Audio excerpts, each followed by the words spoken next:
J'ai eu la chance de côtoyer Buffon. Ouais.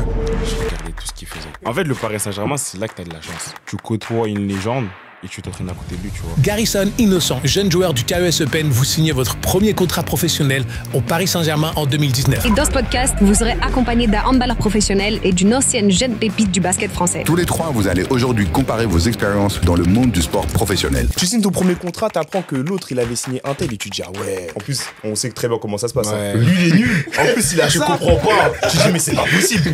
Tous les gros centres de formation, j'avais le choix. C'est-à-dire, ils m'invitaient un peu comme au State. Tu sais, ils te vendent le truc. Moi, c'était genre de visite où il y avait des matchs. Ils font exprès. Moi, j'étais fan d'Edwin Jackson. Il vient vers moi, il fait alors, c'est toi, Mathieu, il me tape l'épaule. Mon père, regarde, fait tu signeras pas ici. Quoi? Moi, je voulais signer ici. J'ai vu que j'étais Edwin Jackson. Je voulais signer ici. Vous êtes scruté quand même un peu. Hein. T'as vu, moi, pour un coach militaire, j'ai une petite carrière normale, tu vois, mais il y a des joueurs, je me dis, je sais pas comment ils font. Peut-être je vais voir Neymar, des trucs comme ça. Ouais, c'est une dinguerie. En fait, les gens, ils se rendent pas compte de la pression que c'est, genre. La pression, c'est un des nombreux obstacles qui empêchent les jeunes athlètes de devenir sportifs professionnels. Et aujourd'hui, vous allez partager la réalité sur le prix à payer pour accomplir ce rêve. Si tu connais pas ton corps, tu pourras pas aller loin. La concurrence, j'ai l'impression, elle est encore plus dure qu'avant. Ça suffit pas juste d'être bon. J'arrivais même pas à marcher, je finissais des matchs, j'étais au bout du bout. Le déclic qui fait que les jeunes ados, etc. deviennent pros, c'est qu'ils... Dans un premier temps, je vais parler, on va parler tous ensemble de la formation. Parce que là, du coup, c'est parfait, on a basket, foot, handball. Et vous avez tous côtoyé le très haut niveau, et surtout en jeune. Est-ce que vous pouvez me dire comment est-ce que vous êtes arrivé dans les centres dans lesquels vous étiez? Commençons par Yohan. Bah, écoute, moi ça a été plutôt simple en vrai. J'ai eu la chance par mes parents d'être très grand très tôt. Ouais. Et au hand, ça aide pas mal. Donc, dès les années très jeunes, donc mes 12-13 ans, je faisais déjà 1m95. Donc, on voyait que moi, etc. Donc, je vais pas te mentir, j'étais pas le meilleur, loin de là, voire j'étais même le plus nul. Mais j'avais un profil qui sortait de l'ordinaire, vu que j'étais grand, j'étais déjà fait un peu pour le hand avec les besoins que ça demande. Et du coup, j'ai gravi tous les échelons, que ce soit les équipes départementales, les équipes régionales, le pôle espoir. Donc c'est un pôle qu'on commence dès le lycée et qu'on finit à la passation du bac. Okay. Et après, le centre de formation à Créteil, et en passant toutes les équipes de France Jeunes de 15 ans à 20 ans. Ok, parce que ça veut dire que le centre de formation, tu me dis si je me trompe, hein. C'est quoi, ça commence à 18 ans du coup? Tu rentres à Créteil à 18 ans? C'est ça. Moi, je suis né en novembre, donc à 17 ans et demi, mais c'est à peu près ça en fait. On fait ce pôle espoir-là durant nos années lycée, et à l'obtention du bac, on quitte ce pôle espoir-là, et donc du coup, après, on a la possibilité de signer directement pro ou centre de formation dans les clubs de l'élite. Toi, Gary, c'était différent parce que je crois que ça commence pas du tout à 17 ans. Ouais, moi, j'ai intégré le centre de formation du Paris Saint-Germain à l'âge de 15 ans. Ok. À l'âge de 15 ans, ça veut dire que les joueurs juste avant moi qui rentrent, ils sont déjà en pré-formation, tu vois. Ça veut dire que moi, j'ai commencé dans un petit club qui s'appelait UAC Paris. Ouais. Et après, j'ai fait mes 2 années en U15 à Joinville-le-Pont. Et après, j'intègre le centre de formation. Ça veut dire qu'en vrai, moi, j'arrive en dernier, comparé aux autres qui sont déjà en pré-formation PSG, tu vois. Ok. C'est-à-dire qu'avant même le centre de formation, il y a la pré-formation. Ouais, la pré-formation. Ça veut dire que c'est des joueurs qui intègrent directement le pressant, tu vois, et d'autres qui font Clairefontaine. Tu vois ce que je veux dire? Donc après, moi, un cursus normal, hein. 15 ans, je fais toutes mes classes, je signe à 18 ans professionnel, cursus normal. Normal. Et toi, Mathieu? Moi, c'est un peu comme Johan, sauf que nous, c'est 4e, 3e. Au collège, tu rentres au pôle espoir. Et après, je suis rentré en 18 au centre de formation du Mans. Et après, j'ai fait mes 4 ans là-bas, où j'ai signé mon premier contrat avec le Mans en Sarthe Basket. Et après, j'ai fait mes 4 années. 19 ans, je suis sorti là-bas. J'ai signé dans un club dans le Périgord, à Périgueux, Boulazac. Donc voilà, même moi, je ne saurais même pas dire où c'est dans la carte de la France. C'est une dinguerie. Tu as joué, c'est le voilà. J'étais là, j'étais là, c'est le plus important. Là. Et après, j'ai fait 2 ans là-bas.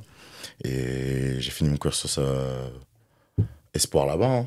J'ai fait mes 2 dernières années en espoir à Boulazac. Ce qui est drôle aussi, je te coupe Mathieu, c'est que le hand et le basket, on est un peu croisés, dans le sens où à notre pôle espoir, on a les filles du basket, de leur âge, et les filles qui sont dans le pôle espoir, là où était Mathieu, sont... À Périgord. Ouais. Non, sont à Non, au Crêpes. Moi, je suis à Aubonne, et Mathieu est à Châtenay. Et du coup, nous, on a les filles du basket Ouais. et les Nous, on garçons a sont avec les filles. on a la handballeuse. Du coup, il y a- Du Crips. Mais du coup, il y a déjà un croisement. C'est-à-dire que moi, je connaissais des handballeuses, que lui connaissait des basketteuses.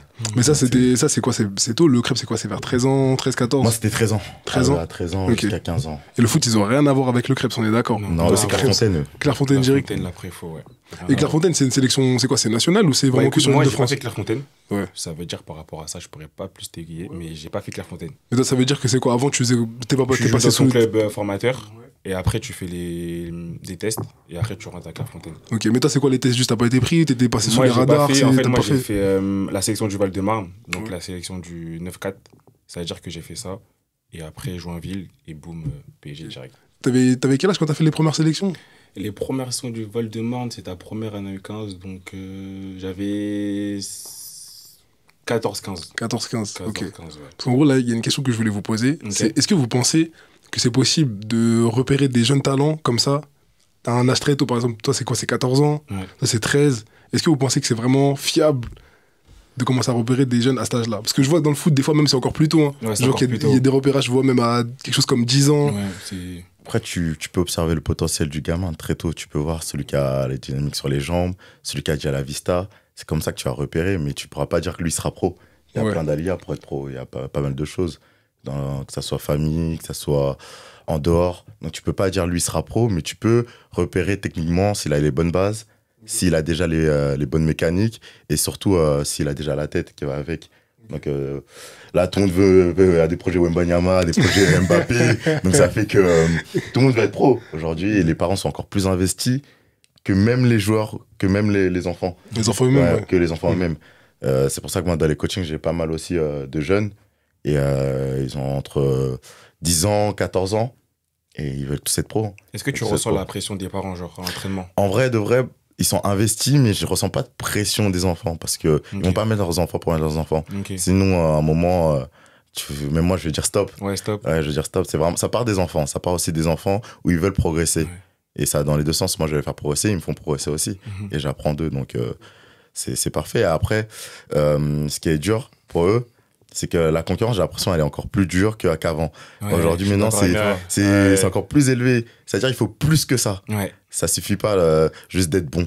Il faut plus que ça. Le C'est-à-dire faut facteur bon, il est plus comme il est avant. plus comme avant. Ouais, mais justement, ça forge aussi le mental, tu vois. Dans le sens où t'es directement en concurrence. Ouais. Je pense que c'est par rapport à peut-être nos années, nous, on était jeunes, où il y avait beaucoup plus, on va dire, d'esprit de camaraderie, de rigolade ensemble. Maintenant, je pense que les plus jeunes sont plus durs entre eux-mêmes. Donc, ça forge aussi le mental. Et en vrai, c'est ce que tu retrouves un peu dans le haut niveau, dans le sens où tu fais ta place tous les jours aussi. Après, c'est sûr. Après, aujourd'hui, il y a les réseaux sociaux aussi. Hein. Le sport, il évolue.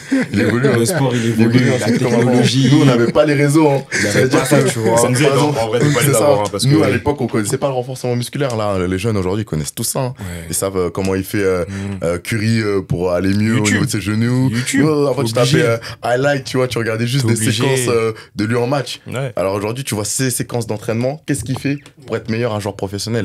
Donc ça les aide, les jeunes. Ça les aide vraiment par rapport à ça. Ils veulent s'entraîner comme un pro. Donc ils vont être plus précoces. Mais après, maintenant, c'est la tête. Il faut qu'elle suive par le haut niveau. Mais ta question, elle est intéressante, le fait de poser cette question-là, parce que tu pars sur une base que tout le monde est bon. Ok. Moi, je pars d'une base que tout le monde est bon, tout le monde a quelque chose. Tu vois ce que je veux dire? Moi, la différence, je pense que la chose qui prime, c'est le mental, c'est la tête. Tu vois ce que je veux dire? Moi, par exemple, quand je suis arrivé au centre de formation, j'avais un retard comparé aux autres, tu vois. Ça veut dire que moi, j'ai connu un coach des gardiens de but. Franchement, ce coach, il a changé ma vie, tu vois. En fait, il avait fait l'armée, tu vois. Ça veut dire que quand je suis arrivé, moi, il m'a tué. C'est-à-dire que j'étais en retard de fou mal. Et à l'heure d'aujourd'hui, technique militaire, je comprenais pas, tu vois. Quand tu dis hors retard, c'est-à-dire? Physiquement, techniquement, j'étais à la ramasse. Tu vois, honnêtement, j'étais à la ramasse, tu vois. Et j'arrive et tout. Tout le monde se connaît sur de formation, tu vois. Moi, je suis le petit nouveau, comme dans les films, tu vois. Le mec qui arrive, on le connaît pas trop, c'est qui, lui, tu vois. C'est qui, il vient d'où. Et premier entraînement. Tu vois, là, je connais 2 entraînements dans la journée. Tu vois, t'es dans un petit club, je connais qu'un entraînement, tu vois. T'es pas habitué à ça. Et j'arrive, premier entraînement. Ça va trop vite pour moi. Le cœur, il suit pas. C'est trop, débordé. C'est trop, je suis débordé et tout. 2e entraînement, 3e entraînement, je pleure. Franchement, je pleure. Ouais. Je comprends pas ce qui m'arrive et tout. Je suis en retard à la ramasse. Et au fur et à mesure, il faut accepter le processus, tu vois. Malheureusement, il y a beaucoup de jeunes, ils ne veulent pas accepter le processus, tu vois. Au début, c'est pas facile, je te cache pas. C'est comme dans la vie, hein. Il y a des gens, ils veulent gagner le million, mais ils sont pas en capacité de gagner 100 euros, tu vois ce que je veux dire? Je vois. Ça veut dire que accepte le process. À l'heure d'aujourd'hui, c'est l'un des coachs, je serai toujours reconnaissant dans ma vie, tu vois. Parce qu'il m'a forgé, à l'heure d'aujourd'hui, ça m'aide dans la vie, tu vois. Et le mec, au taquet. Sur Quand toi, je ça te veut dis dire c'était au vraiment. taquet sur moi, vraiment au taquet. T'es ta tête limite. Ah, d'accord, mais ça veut dire il a vu quand même que tu pouvais encaisser. En fait, il a vu que je pouvais encaisser, tu vois. Franchement, c'est un coach. Tu vois, quand t'es en coaching, t'es obligé d'aller chercher dans les tripes, le gars, tu vois ce que je veux dire? Et t'es obligé, tu vois. Et tu sais qu'aujourd'hui, aujourd'hui, c'est pas pareil qu'avant. Aujourd'hui, ça va pas peut-être fonctionner, je trouve. Tu vois. Tu peux. ouais. Aujourd'hui, moi, je trouve que c'est pas la meilleure. Tu peux être dur avec eux, mais il faut. Tu sais pourquoi je pense que ça marche pas autant qu'avant? C'est parce que la mentalité maintenant elle est différente. Avant, enfin, de moi, en tout cas, de l'expérience que j'ai, et je pense que vous partagez la même, c'est que, tu vois, le coach, il pouvait être dur avec toi parce que les enfants, les jeunes, ils avaient cette mentalité de, genre, en mode, j'encaisse, tu vois, mais je vais lui prouver que. Alors que maintenant, je trouve que tu as toujours une envie de réponse. Genre, en gros, tu vas prendre ça pour de l'insolence, pour quelque chose de mal placé, et donc, du coup, tu vas forcément répondre. Mais tout le monde fait des contre-pairs, tout le monde n'est pas bon. Mais c'est la réponse, c'est comment t'encaisses, comment, quand c'est dur, tu passes le truc, tu vois. Et ça, c'est quelque chose qu'il n'y a plus maintenant. C'est pour ça que je reviens à ce que l'a dit Gary, ça part de la tête. C'est plus que ça, c'est plus que du sport maintenant, ça devient mental. C'est qui aura cette force mentale. C'est pas les meilleurs, hein. C'est pas les meilleurs qui vont réussir, c'est qui aura cette force mentale d'encaisser un coach qui est dur, un coach qui a moins, on va dire, d'expérience. Parce qu'il y a des coachs voilà, aussi qui sont pas bons. Mais toi, qu'est-ce que tu vas faire en œuvre? Qu'est-ce que tu vas mettre en œuvre pour performer à haut niveau? Et c'est ça qui fait que, moi, je prends l'exemple de Nadir Rifi. Le gars, il était en National 3. Et là, il performe en Eurocup. Il est un des meilleurs joueurs. Il est en équipe de France. Il va aller au JO.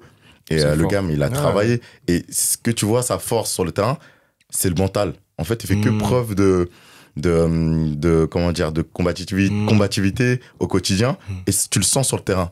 Le gars, il lâche rien et tout. Et c'est ça qui joue. Le gars, il passe de National 3 il s'est fait une place au Portel en Pro A directement. Mais c'est un exemple. C'est un exemple que j'ai donné. Mais tu vois, ça revient à ce que dit Gary, c'est que tu vois, il accepte aussi le process. Dans le sens, il s'est dit, bah ok, là, je veux aller là, je veux aller jouer avec l'équipe de France, je veux être sur la plus grande scène, je veux me battre du coup pour un titre de champion de France parce qu'il s'est battu contre Monaco en finale. Mais chaque étape avant, tu vois. C'est sûr. Mais t'as vu un mec comme ça qui a connu tout ça avant, ça aide. Tu vois, ça aide. Quand t'as un gars, t'as connu la galère, t'as rien eu, et t'arrives à là, tu peux que être humble. Tu vois ce que je veux dire? Mais tu veux pas relâcher. Tu peux pas relâcher. Tu veux plus. Tu peux vois, pas. le nombre de fois en tant que sportif, il y a des moments tu veux arrêter. Tu dis vas-y stop, je suis fatigué. Mais en fait, quand tu regardes en arrière, tout ce que tu as traversé, tu es obligé de continuer. C'est ça qui te fait continuer? Ouais, moi franchement, c'est ma famille en vrai. Ok. Tu vois ce que je veux dire? C'est vraiment la famille, mes deux petites sœurs, mon petit frère, ma mère, mon père. Il y a une descendance derrière, tu vois ce que je veux dire? Je suis obligé de donner un exemple, tu vois. Des fois, je rentre chez moi, je vois mon petit frère avec Innocent 99. Il a déjà un maillot de gardien, je suis content, tu vois. Et les gens reconnaissent mon petit frère dans la rue. Dans mon quartier, je suis content, tu vois ce que je veux dire. Et même donner un avenir à la jeunesse, tu vois. Des fois, je vais dans l'ascenseur chez moi, tu vois. Il y a des mamans qui me reconnaissent. Ah, c'est bien ce que tu veux, tu vois. T'as envie de continuer. Parce que quand tu viens de quartier, faut que tu arrives à montrer l'exemple, tu vois. Et ça, je trouve que c'est super important. Et après, il faut le dire la vérité, hein. Les moyens, que ce soit au foot, c'est pas pareil qu'au hand et au basket. Les moyens financiers, ils sont élevés au foot. Donc, c'est-à-dire que tu peux mettre la famille à l'abri plus vite, surtout qu'on entend à 14 ans, les parents sont déjà payés. Et au basket, tu vois, ça se fait pas. Au hand, ça se fait pas, ça. Alors qu'au foot, les moyens financiers sont plus élevés. Donc, tu as plus ce côté, on va dire, pression financière. Et tu le vois aussi avec la famille Pogba, ce qui s'est passé, sur pas mal de choses. Donc, les gens, ils voient ce côté aussi. Comme toi, une Charlie, en fait, on voit de l'euro sur ton front aussi. Donc, je vois ce que tu veux dire. Mais après, lui, je pense qu'il parlait plus en mode vraiment montrer l'exemple, en mode regarder. Oui, mais c'est vrai qu'il a raison parce que au-delà de ce que tu montres, ce que tu représentes, t'as la pression derrière. Parce que lui, par exemple, Gary, je prends ton exemple, tu vois, il a sa vie, sa carrière, etc. et tout. Mais derrière lui, juste derrière, t'as toute la famille, tu vois. En plus, tu viens d'un quartier, donc il sait les efforts que font ses parents, ses frères, ses sœurs, etc., pour que lui soit dans cette position-là. Et du coup, il a cette responsabilité-là de rester droit, continuer, même si c'est dur. Même si c'est dur. Exactement, tu vois. C'est ce que je dis souvent, rester humble, parce que tu vas vas aller L'humilité, très vite vraiment. en haut, et quand tu vas descendre, c'est la même personne que tu vas voir ici. Tu vois, Ouais, ils vont dire salut, ça va, ils vont pas t'oublier. Droit dans les yeux, Ils vont regarder ouais, dans les yeux, tu dis à quoi, toi, ça faut toujours rester humble. Moi, toute ma vie, je suis resté humble, mais aujourd'hui, c'est les mêmes personnes avec qui j'ai travaillé étant jeune, qui me donnent du travail en tant que coach en U17 à Bourg-la-Reine, parce que là, j'ai joué là-bas étant jeune, et ils m'ont contacté directement parce que j'ai toujours resté humble. Et ils savent que je suis motivé dans mes projets et je suis resté le même. C'est comme ça, quand on dit rester humble, c'est rester dans ton processus de travail. Et quand tu vas arriver, peu importe ce que tu vas faire, ils vont te respecter. Parce qu'ils savent que tu as du vécu, tu as de l'expérience. Et en plus de ça, tu es quelqu'un qui va apporter un plus, une plus-value dans le club et pour les jeunes. Donc, c'est important d'avoir ce côté-là, d'avoir la tête sur les épaules. Sinon, à un moment, ça va être très, très dur. Et il y en a, les gars, ils se retrouvent dans la rue. Il y en a, ils se retrouvent dans la rue après leur carrière. Bah ouais, j'en connais plein. Tu vois, l'humilité, ça précède la gloire dans le sens où faut pas que tu changes. Même si tu gagnes 10 000, 20 000, 30 000, faut pas que tu changes, tu vois. Je te stoppe, gars. Oui, ton statut change. Ça, c'est vrai. Ton statut change. C'est-à-dire tout ce qui est autour de toi, ça va changer. Ça va mais toi, changer faut parce qu'il y aura toujours des gens qui vont venir vers toi parce que tu gagnes plus. Ça dépend dans quoi. Le statut change, mais par exemple, je peux prendre ton cas Mathieu ou le mien, ça change pas non plus des 1000 et des 100. Je pense que c'est ce vrai truc qui change le statut, c'est au foot. Dans le sens où les salaires sont plus importants, la vision, l'image du foot est plus important. Le foot, qu'on le veuille ou non, c'est le premier sport qu'on fait, la première chose qu'on fait, c'est le sport le plus populaire. Donc logiquement, tu as on va dire, ce changement de statut qui est vraiment important. T'es plus médiatisé, c'est ça. T'es plus médiatisé. Je veux dire, il y a tout. Moi, je sais qu'au hand, il y en a plein. Tu les croises dans la rue, tu sais pas qui c'est, tu vois. Tu vois ce que je veux dire. Et pourtant, ils sont pros, les mecs, tu vois. Ils sont pros, ils sont champions du monde. Tu vois, on va pas se mentir, regarde, tu savais que les handballeurs sont champions du monde, là? En totalité, non. Voilà, tu vois. Alors que nous, parce que moi je sais, parce que on côtoie, toi c'est ton milieu, c'est ton sport, donc t'es obligé de savoir, t'es obligé de regarder au quotidien et tu joues avec eux. Donc toi tu le sais, Yohan. Mais les gens comme Gary, Mathieu, ou peu importe, je vais attraper quelqu'un dans la rue, ah ouais, je savais pas qu'ils sont champions du monde. Mais ça devient de plus en plus médiatisé, le hand aussi. Est-ce que vous pensez qu'il y a un truc que par exemple les sports comme le foot, ou comme le hand et le basket peuvent faire pour se rapprocher de la fame du foot? Jamais. Ou alors c'est impossible. C'est question financière. Il y a les sponsors. Les sponsors, l'argent. Après, c'est simple aussi dans le sens où, regarde, demain t'as un match de foot, t'auras toujours des gens qui vont regarder, les maillots aussi. Les maillots, t'as tout ça. Mais le foot, c'est tellement populaire dans le sens où ça se joue partout. C'est le sport le plus simple à jouer. Demain, tu mets une balle, tu tapes contre un mur, tu peux jouer, c'est du foot en vrai. Parce que moi, j'avais une question, regarde. Ce qui est fou, c'est que t'as fait du hand, Yohan. Mais comment t'as commencé le hand? Parce que en vrai de vrai, étant jeune, personne va dire je vais faire du hand. Impossible. Impossible. Tu as joué au foot, tu as joué au basket. Ça reste à l'école, ça. Donc moi, j'ai commencé vraiment.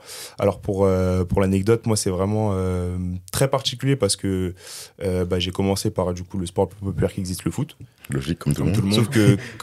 Sauf que j'étais très grand. Je vais vous le dire la vérité, j'étais très grand. J'avais absolument aucune mobilité, aucune aisance parce que j'étais très grand, très jeune. Donc tout ce qui est mobilité pour les grands, etc. Pour ceux qui ne savent pas, c'est très compliqué. Donc bon, je vous le dis tout de suite, c'était une catastrophe. Au moins, il est honnête, les gars. Pour vous dire, je vous donne un exemple très simple.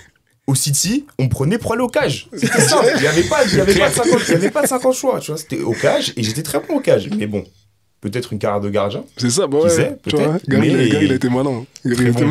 Mais voilà. En tout cas, moi, c'était pas mon truc. J'ai eu la chance, du coup, dans ma ville, d'avoir quelque chose qui s'appelle le multisport. Donc, c'était des choses où on faisait 2 mois, 1 mois, des sports différents. Donc, ça peut être de tout à rien, natation, badminton, tennis de table, rugby, foot, volley, n'importe. Donc, j'ai fait ça pendant 1 ou 2 ans. Donc j'adorais, j'étais avec mes copains, etc. et tout. C'était super cool, franchement, je me suis régalé et tout. Et ça s'arrête au bout d'un moment, je crois que vers 8 ou 9 ans, je sais plus. Et donc du coup, après, il fallait essayer un sport. Le choix tant attendu. Et je me dis, je vais tenter un sport extérieur. Sachant que j'étais pas bon au foot, je me dis, allez, tu sais quoi, le rugby, ça a l'air sympa, sport de main, etc. et tout. Allez, je me lâche. Donc je fais mon rugby, j'y vais avec mon petit frère, donc on essaye, premier jour, etc. et tout, donc on s'envoie, attaque, les travails de passe, tout, le plaquage, etc. et tout. Et mon frère, impossible, il n'y arrive pas. On n'est pas dans la même catégorie, parce que j'étais un peu plus grand, et donc on n'est pas dans la même catégorie, on fait pas le même truc et tout. Et lui, à la fin de la journée, il dit, c'est pas pour moi, vas-y, plonger, tout ça, la boue, bref. Allez, c'est un. Moi, je suis quelqu'un de plus résilient, on va dire, à ce moment-là que lui. Et je dis, bon, allez, je me lance à l'année. Donc à ce moment-là, on est en juin, juillet, août, septembre, là, dans les essais, etc. Et tout. Donc bon, il fait beau, temps agréable. La meilleure partie du sport extérieur. Ça passe, donc la saison commence, septembre, octobre, novembre. Génial, bon, allez, ça me plaît, ouais, ça va, c'est cool, ça dépense, t'as une unité d'équipe, etc. et tout, top. Maintenant, les températures commencent à descendre un peu. Ah, la salle directe, Premier grelot qui tombe de neige, on se dit, ouf. Là, c'est dur. Hein. Ça devient bizarre. Les basketteurs ont de la chance un peu. Hein. Man, on a de la chance, on a de la chance. Et là, vous savez, on s'entraîne short, chaussettes, t-shirt, il n'y a pas d'entraînement jogging, il n'y a pas de capuche.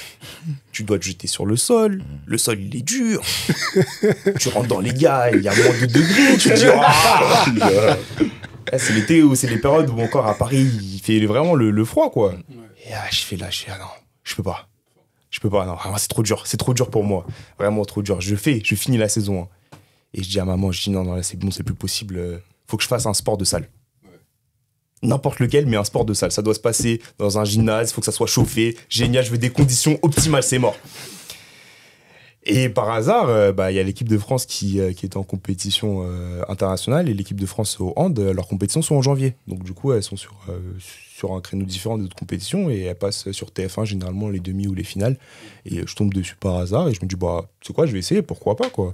Et du coup, j'ai essayé comme ça et j'y suis resté. Et mon frère, du coup, a fait ça une année ou 2 années, je sais plus. Et après, lui, par contre, a rebouger vers le basket. Parce que ses potes sont allés voir le basket, donc du coup. Et moi, je suis resté dans. Donc c'était comme ça. Dingue. C'était comme ça que je kiffais l'anecdote. Comment t'as commencé, toi? Moi, j'ai commencé, c'est ma mère. Ouais. Au début, si tu veux, au Congo, elle avait sa famille adoptive qui faisait du basket, qui avait un club au Congo, très clairement. Et elle a toujours dit depuis petite, je veux que mes enfants fassent du basket. C'était écrit. Voilà, c'était écrit. Mais mon père, il voulait pas. Le basket, ça n'existe pas. Lui, c'était quoi? C'est foot. C'est foot. Et moi, je suis baigné dans le foot. Aujourd'hui, je te prends un ballon de foot, je suis bon. Je vais pas te mentir, je le dis. Je suis bon, Gary. Est-ce que tu veux confirmer? Non, j'ai pas encore vu. Il va voir. On prend un ballon de foot, je suis bon au foot. Je suis gauche en plus au foot. Ah ouais. Je précise. C'est bien. Et derrière, elle me dit quoi? Elle me dit, on va aller au basket. Je dis non, mon cousin il fait du foot, je vais aller au foot. Elle me dit non, tu vas aller au basket. J'avais 5 ans. T'étais-tu à 5 ans? Non, moi c'est le basket, c'est le foot, pas de basket, je veux pas. Prends tes affaires, on y va. J'y vais, je pleure. Je marche sur la route, elle fait tiens, elle me pousse, elle me fait viens là, on y va. J'arrive devant le terrain, je boude, je m'assois. Le coach il vient. Il me donne une balle de basket et moi, comme j'aimais trop le sport, j'étais un athlète, athlétisme, foot, je faisais tous les sports. J'étais bon, je gagnais tous les crosses et tout. Donc ça fait que j'ai pris la balle, j'ai commencé à jouer et je me suis amusé. Et derrière, ce qui est drôle, c'est que en cachette, j'allais au foot avec mon cousin. Oh. Ah ouais. Après, moi, tu voulais pas. Je mettais mes affaires de foot. Okay. Et ma mère, vas-y, tu connais, elle me laissait autonome, nous, dès 6 ans. Aujourd'hui, ça se fait moins. Dès 6 ans, je pouvais marcher dans la rue tranquille. J'ai maman, je vais au basket. Et au final, j'ai mis mes affaires de foot. Et le coach de foot, un jour, il voit le coach de basket, il fait ton joueur, il est pas mal au foot. Il dit, comment ça? Il est tout en foot avec nous, tout ça lui a basket. Ça va te dire, mes parents, ils m'ont mis une chicotte. Et après, bon, j'ai dit, ah oui, c'est vrai, ils payent. Mais en fait, moi, j'avais pas la notion de l'argent, j'ai oublié qu'ils payent une licence. Et j'ai commencé à faire du basket, j'ai commencé à kiffer. Et dès le début, j'étais bon. Dès 5 ans. Ça a aidé. En fait, comme j'étais, moi, polyvalent dans tous les sports, dès le début, je pense que c'était un talent. Directement, j'étais bon.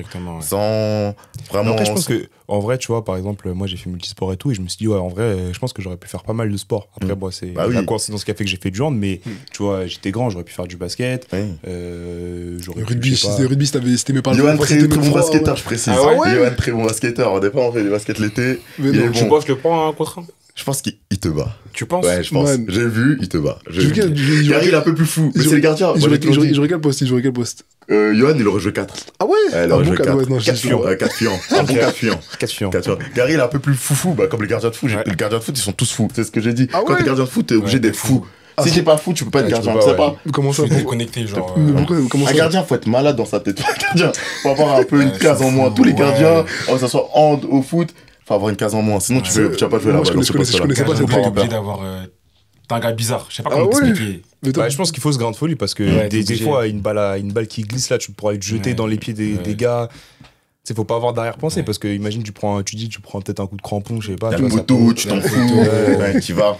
mais ça veut dire, toi, elle se manifeste comment ta folie toi, La c'est- folie, j'ai trop d'énergie. Ouais. Je te cache pas, j'ai trop d'énergie. Demande à Mathieu. La dernière fois, je vais à un C'est pour entraînement et ça. tout. Je m'échauffe même pas, je vais dunker direct. Parce que les gens me voient.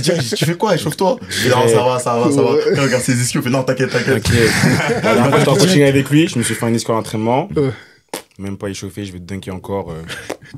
Mais vraiment, mais pas un petit Thomas, un Tomahawk. hein. Genre, Direct. Tomahawk. hein. Mais ça veut dire quand même de mettre t'es athlétique au point de. Ouais, je suis athlétique. Ouais. Ok, je capte. Athlétique. Moi, pour moi, sportif, pour moi, c'est athlète. Tu vois, athlète, moi, je suis dans une mentalité où je dois être en capacité de faire tous les sports. Ok. Tu vois, ça, c'est ma mentalité. Tu vois, moi, je suis un gars. Là, je vais reprendre la boxe, tu vois.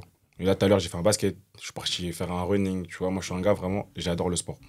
Je veux toucher à tout. Tu vois ce que je veux dire? J'adore le sport. Vraiment athlète hybride.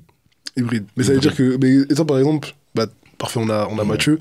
Comment t'entraînerais un gars comme. Bah, un gars comme Gary, ce qu'il faut savoir, c'est comme un gars comme Johan. Hein. Ouais, tout ce qui est mobilité, tout ce qui est renforcement. Parce que nous, la muscu, ok, moi j'en fais parce que je fais plus du basket. Donc je peux faire de la muscu et me dire, vas-y, je vais être plus baraque. Mais ils n'ont pas besoin, enfin, ils ont ce besoin aussi de mettre de la force.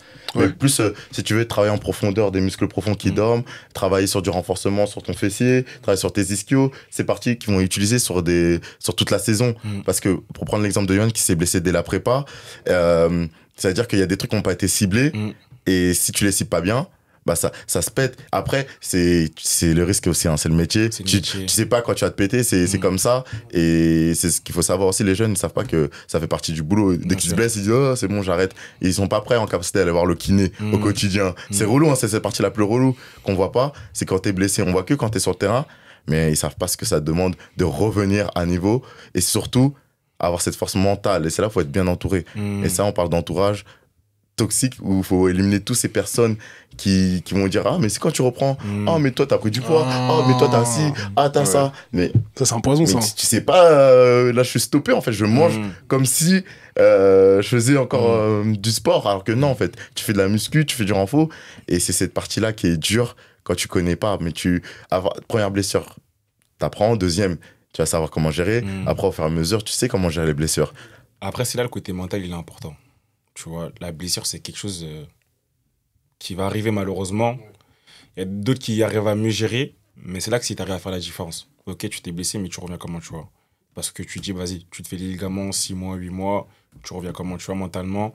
Il faut être prêt à faire les efforts, tu vois. Et là, c'est une question de sacrifice. Tu as vu, si avant, tu n'as pas connu le goût des sacrifices, ça va être compliqué. La blessure, c'est vraiment le truc qui peut te... J'ai un pote à moi, franchement, lui, c'est un bon bras à moi. Il s'est fait, je crois, 2 fois les ligaments croisé. Ouais. Il est revenu. Mentalement, il est trop fort. C'est un tueur, c'est un malade. Ligament croisé, 2 fois il est revenu. Et là, il joue. Toi, t'as déjà connu une grosse blessure ou pas du tout? Moi, j'ai eu je sais pas si c'est le bon mot, une endesmose à la cheville. Genre, ma cheville, elle a lâché. Opération. Moi, j'ai eu de la chance parce qu'en fait, je me suis fait opérer et après, c'est le Covid. Ah ouais, c'est-à-dire que... Et pour la rééducation, c'était pas chiant? Bah, la rééducation, je faisais par visio. Quoi? Je faisais par visio et ils m'ont donné du matériel, tu vois. J'avais du matériel chez moi. Et après mon opération, j'ai fait une dinguerie et j'ai commencé à marcher sur mon attel. Trop d'énergie. C'est ça, voilà, ça il faut le canaliser, tu vois, il y a ma mère chez moi qui me fait à manger et tout. En secret derrière, j'essaie de marcher déjà, tu vois. J'avais pas le droit, tu vois. Mais c'est quoi, c'était pour tester ou c'était pour tester, tu vois. Mais je comprends parce que moi aussi je faisais ça. Ça démange, je suis dit, il faut que j'en prenne. Et rééducation, pendant tout le Covid et tout. On me dit, ouais, encore 2 semaines, tu peux pas encore courir. 1 semaine après, j'ai fait un run. Ouais. J'ai fait un secret, personne n'a su. Je suis revenu à la reprise, tranquille, en pleine forme. Bien. Rien. Grande folie. Mais pour toi, genre, c'était quoi le plus dur par rapport à ta blessure? Bah, je pense la plus dure. Le plus dur en vrai. Parce que si tu peux revenir déjà sur le contexte de. Alors, moi, le contexte, alors, on va dire, c'est une blessure que j'ai traînée depuis un petit moment. Donc, en gros, Donc là, j'ai fait 2 années à Paris. Je suis arrivé la première année, en fait, j'avais déjà des fissures de fatigue que je m'étais fait la saison en fin de saison d'avant. Et moi, l'erreur qui a été faite, c'est que je me suis pas reposé. En fait, j'ai enchaîné, je me suis dit, bon, ça va passer, le travail, etc. et tout, je continue à travailler et ça va passer dessus. Et j'ai fait toute ma première saison à Paris où j'ai joué dessus. Et franchement, c'était très très dur, mais je l'ai fait toute l'année, etc. et tout. J'ai continué à m'entraîner l'été, j'ai pas pris de repos, alors que c'était ce que nécessitait mon corps en fait. J'avais besoin de me reposer pendant un certain temps, ne rien faire pour que les os se consolident, etc. et tout, ce que je n'ai pas fait. Mais juste stopper, aussi tu as cette pression, tu dis t'es dans un contrat, faut préciser. Oui, c'est ça aussi. Les gens ne savent pas aussi que quand tu es dans un année de contrat, derrière, tu veux progresser, tu dis si tu t'entraînes pas, comment tu vas faire pour signer un contrat, est-ce qu'ils vont te re-signer? Donc toi tu veux bosser, mais en fait ton corps, il a des limites et il faut se reposer. Donc, c'est ce qu'il dit par là. C'est que lui voulait bosser pour progresser. Mais en fait, le progrès, c'est aussi le repos. Ouais. Mais après, la maturité, excuse-moi de te couper, la maturité d'un sportif, c'est là aussi que ça joue. Quand tu arrives à connaître ton corps, et en tant que coach, tu peux savoir, si tu connais pas ton corps, tu pourras pas aller loin. Ok. Tu pourras pas aller loin. Et ça, c'est un détail à ne pas négliger, parce que ton corps, c'est ton outil de travail, tu vois ce que je veux dire. Parce que toi, c'était toi qui disais que la première blessure, elle va te choquer. La deuxième, tu seras un peu plus habitué. Mais toi, par exemple, toi, c'était ta première ou t'avais déjà vécu? C'était ma première. C'était ma première, parce qu'en vrai, j'ai jamais eu de problème avant ça. En fait, moi, j'étais un mec, je jouais tout le temps. Mais c'est passé quoi? Tout le temps. De quoi? La blessure. Ouais. Donc, du coup, je reviens dessus. Donc, j'ai continué à m'entraîner, etc. Et tout.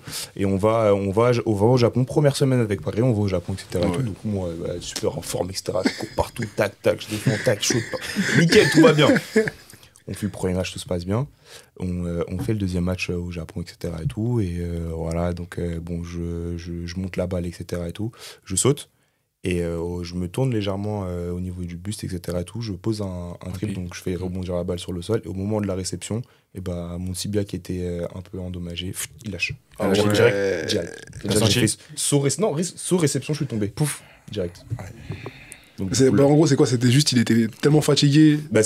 En fait, c'est ça, c'est ce que dit Garé dans la connaissance de son corps, c'est qu'en fait, moi, à cette époque-là, pas foufou, mais je savais pas ce que nécessitait mon corps, parce que j'ai réussi à faire une saison en étant blessé, en gérant, etc. Donc je me suis dit, bon, si j'en ai fait une, je peux en faire deux. Il n'y a pas de problème, tu vois. Et en fait, non, ce que mon corps avait besoin, c'était de prendre 2, 3, voire 4 mois, repos, revenir avec une charge progressive pour que l'os se réadapte, fasse de l'os et consolide complètement la blessure avant de repartir. Sauf que je marchais sur des œufs et au bout d'un moment, ça casse. Ça, c'est l'esprit du sportif, de l'athlète. Tu vois, dire à un joueur, tu t'arrêtes 4 mois, il va pas accepter. En toute honnêteté, il ne pas accepter. Toute une année, que ça. Toute une année. Mais ouais, tu vois, mais tu as le fait de ne pas accepter. Avec du recul. Mais avec le recul, c'est ce qu'il fallait faire. C'est que, en gros, je serais arrivé à Créteil, les 3 premières fois, vaut mieux. Même, et c'est le plus dur pour un sportif d'accepter ça, d'arriver et dire, ouais, vas-y, les 3 premiers mois, je me repose, je me mets bien. Comme ça, après, quand je suis sur le terrain, je suis en capacité de. Parce que je pense qu'il n'y a rien de plus frustrant pour un sportif d'être là, de dire, d'essayer de tout donner, de souffrir, parce que c'est ce qui s'est passé ma première année. J'ai essayé, j'ai donné, j'ai souffert, tu vois. Et je sentais que j'étais pas en capacité de. Genre, tu vois, t'es pas toi-même, tu sens que je finissais les entraînements, des fois, j'étais dans des états, j'arrivais même pas à marcher, je finissais des matchs, j'étais au bout du bout, tu vois. Et tu vois, c'est ça, avoir du recul, de se dire, ouais, non, en fait, là, à ce moment-là, non, t'as besoin de te reposer. Oui, certes, tu veux jouer, oui, tu veux prouver, mais là, tu pourras rien prouver. Tu te feras plus de mal qu'autre chose, tu vois ce que je veux dire? Donc, arrête-toi, prends le temps qu'il faut, reviens, et quand tu reviens, là, tu montres que ça t'a servi et que t'es meilleur que ça, tu vois. Et pendant le temps où t'es en rééducation, apprends à connaître ton corps, apprends à voir ce que tu as besoin, regarde des vidéos de comment toi tu jouais pour voir ce que tu faisais mal, ce que tu peux améliorer. C'est important, ça. Regarde les autres, parce que moi j'ai eu la chance d'être à Paris, donc il y a des joueurs incroyables à tous les postes. Regarde ce que eux font, ce que toi tu ne fais pas, comment ils prennent les informations, si, ça, hop, hop. Et là, quand tu reviendras, tu seras plus fort. Tu seras plus fort, tu vois. Court terme ou long terme, tu vois ce qu'il vient de dire, c'est qu'à l'heure d'aujourd'hui, en tant que jeune, on pense directement sur le moment, tu vois. Et quand tu vas prendre en maturité, tu vas prendre du recul sur tous tes choix que tu vas faire, tu vois. Plaisir maintenant, ou regretter après, ou... Tu vois ce que je veux dire? C'est ça le plus important.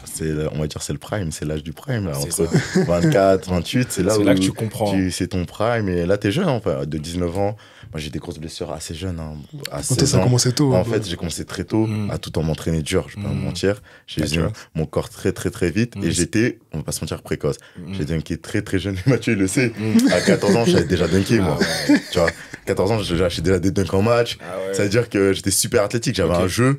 En pétard. Ouais, c'est ça. Ouais. Mais justement, c'est là où c'est là où tu te rends compte que finalement, tu vois, tu dis tu t'entraînes dur, mais t'as négligé aussi la part de repos, parce que si tu t'étais reposé, peut-être que tu n'aurais pas eu tout ça, parce que ton corps, est-ce qu'il était prêt à encaisser tout ça à 14 ans? Je veux dire, des fois, t'es pas prêt à encaisser tout ça. Ça s'apprend, tu sais, c'est comme tout s'apprend. On devient pas expert du jour au lendemain. Je crois qu'il y a une théorie qui dit qu'il faut 200 heures dans un domaine pour devenir expert. 200, je crois que c'est 10 000, je crois. Soit c'est 10 000, je suis sûr que c'est 10 000. Moi, je crois que c'était 200. Parce que 200, tu sais que 200, ça va vite. 200, je te jure, ça va trop vite. 200, ça va vite. 200, ça va trop vite. Ça fait 1 heure par jour, sur 200 jours. Ouais, 200, c'est énorme. Il faut 10 000. Mais déjà, fais 200 jours de la même chose, et je te jure, déjà, t'auras un niveau, peut-être pas expert, mais t'auras un bon niveau déjà. C'est vrai, ça va bien. Mais tu fais combien, enfin, je veux dire, dans la formation, comment on nous apprend à gérer notre corps? Non, personne nous dit, Au pôle, on nous a jamais dit ça. reposez-vous, faites du bain froid, faites de la mobilité. La mobilité, je pense que on l'a appris tous là, il y a quoi, 3-4 ans. Ah ouais, à ce moment-là? Non, même moins. Même 2 moins, ans. 2 ans. 2 ans. Ah ouais, La mobilité, c'est réputé maintenant. Avant ça, mais mobilité jamais, on disait vas-y, étire-toi. Mais tu t'es tiré pourquoi? Mais toi-même, tu sais pas. C'est même pas pourquoi tu obligé. t'es tiré. Ah, ça me tire derrière. Ah, c'est bon, je me tire. Non, mais c'est vrai, C'est ça, tu alors vois. que non, c'est pas ça. C'est plus La profond que ça, la compréhension mobilité. du corps, etc. et tout. T'avais rien. Et gros, par exemple, Mathieu, t'étais archi athlétique, super athlétique très tôt. Mais peut-être que ton corps n'était pas prêt à encaisser ça. Ou alors qu'il fallait l'accompagner de telle sorte à ce que tu puisses durer. Tu vois ce que je veux dire? Mais Après, tu peux le voir comme des grands sportifs. CR7, LeBron, c'est des sportifs, ils se blessent jamais. Ouais. là, tu regardes Je sais leur que âge, ils ont CR, maintenant 40 Ils ont ans. 40, ouais. Et ils sont là, on dirait ils ont encore 26 ans Ouais, c'est ça. Je sais que CR, même CR et LeBron, ils ont investi des sommes astronomiques sur leur dans physique. tout ce que récupération, L'alimentation. kiné et tout. Parce que c'est le prêt à payer, tu vois ce que je veux dire? C'est ton corps. Ça veut dire qu'il faut être prêt à dépenser pour ton corps, tu vois. Alors d'aujourd'hui, moi, je suis un mec, si c'est pour investir pour moi, je regarde pas le prix. Ok. Je regarde absolument pas le prix. Tant que ça peut m'aider dans ma vie et tout, je regarde pas le prix. Que ce soit pour le corps, pour le mental, tout. Que ce soit dans tout, perte de chaussures, pour être tout, je regarde pas le prix. Franchement, je regarde pas le prix. Parce que c'est un investissement. C'est un investissement, c'est pour ça. moi, tu vois, le meilleur investissement à faire pour commencer dans ta carrière, c'est toi-même. Soit dans des livres, des vidéos et tout. Quand c'est pour moi, je regarde pas le prix. Vraiment, je regarde pas le prix. Moi, c'est ce que j'ai fait quand j'ai eu mes blessures après. Ouais. J'ai fait un peu tard, pas se mentir, au bout de ma 3e blessure de la hanche, Ouais. conflit de hanche.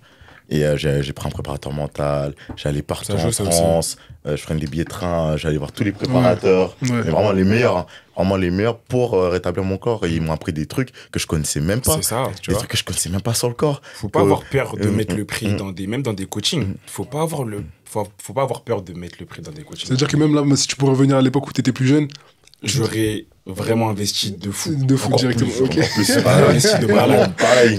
Vraiment, je suis d'accord avec toi. Malade, tu vois. Parce qu'en fait, t'es obligé de faire des sacrifices, malheureusement, tu vois. Et si t'as pas la mentalité de faire plus que les autres, tu vas pas réussir. Tu vois, Kobe, il dit qu'il faut se reposer à la fin, tu vois. Moi, je suis sportif, mais Kobe, il m'a choqué, genre, dans sa mentalité, tu vois. Ouais. Mamba mentality. Mamba, Mamba, direct, ouais. tu vois ce que je veux dire. Je suis un mec, tu vois, moi, je fais pas du basket, Ouais. mais j'ai des paires de Kobe, tu vois. Ok. Moi, j'en ai 2, 3, 4, tu vois. On a Parce que ce inspiré mec, tout le monde. il m'a inspiré, tu vois. C'est-à-dire que, tu vois, le sport, ça va au-delà de le sport que tu fais, tu vois. Ça va beaucoup plus loin, juste avec une mentalité, tu vois ce que je veux dire. Même pas que pour le sport, pour tout au quotidien, en vrai. Franchement, on parle de je sport, suis pas c'est ça, mais c'est dans tout. le meilleur de ma génération, mais j'avais un bon mental. Alors d'aujourd'hui, je pense que c'est ça qui fait la différence. Comme je disais tout à l'heure, on a tous du talent. Mais ce qui va réussir, c'est le mec qui va pas lâcher, quoi. Ok. Mais ça veut Et dire moi, que. je vais plus loin dans tout ça. Vas-y, dis-moi, non, vas-y, t'inquiète. C'est même pas celui qui va réussir là actuellement, c'est même après. C'est ok, t'as réussi dans ton sport, mais la vie elle continue après le sport. Ouais. C'est-à-dire que c'est un quotidien. Et il y en a qui, après le sport, on va dire, ils n'ont pas Lâche. trouvé qu'est-ce qu'il faut faire pour réussir encore. Et si t'as la mentalité dans le sport, c'est même après le sport, tu vas réussir à faire des Dans le choses. business, dans le business, tout. dans tout. Ouais, mais de toute Et- façon, même le sport en soi, en vrai, intrinsèquement, c'est une école de vie. Tous ceux Bien qui font sûr, du bien sport, évidemment. ils ont une ponctualité, ils ont des règles, ils ont des si, et tu le vois très rapidement. Bien Donc, sûr. c'est-à-dire que si tu as une mentalité dans le sport, déjà, la première mentalité, c'est d'être investi à 100%, tu viens, tu te donnes. T'as une habitude. T'as T'es besoin là, de jamais, peu importe t'es ce qui là, va t'es là à arriver. l'heure, tu fais tout parce qu'on connaît, il y a des gens qui arrivent en retard, ouais, sinon t'inquiète, je sais pas quoi. Sois là à l'heure, donne-toi à fond, prends du kiff, respecte tout le monde, respecte tes Bien coéquipiers, sûr, c'est respecte tes la base. entraîneurs, donne-toi à fond.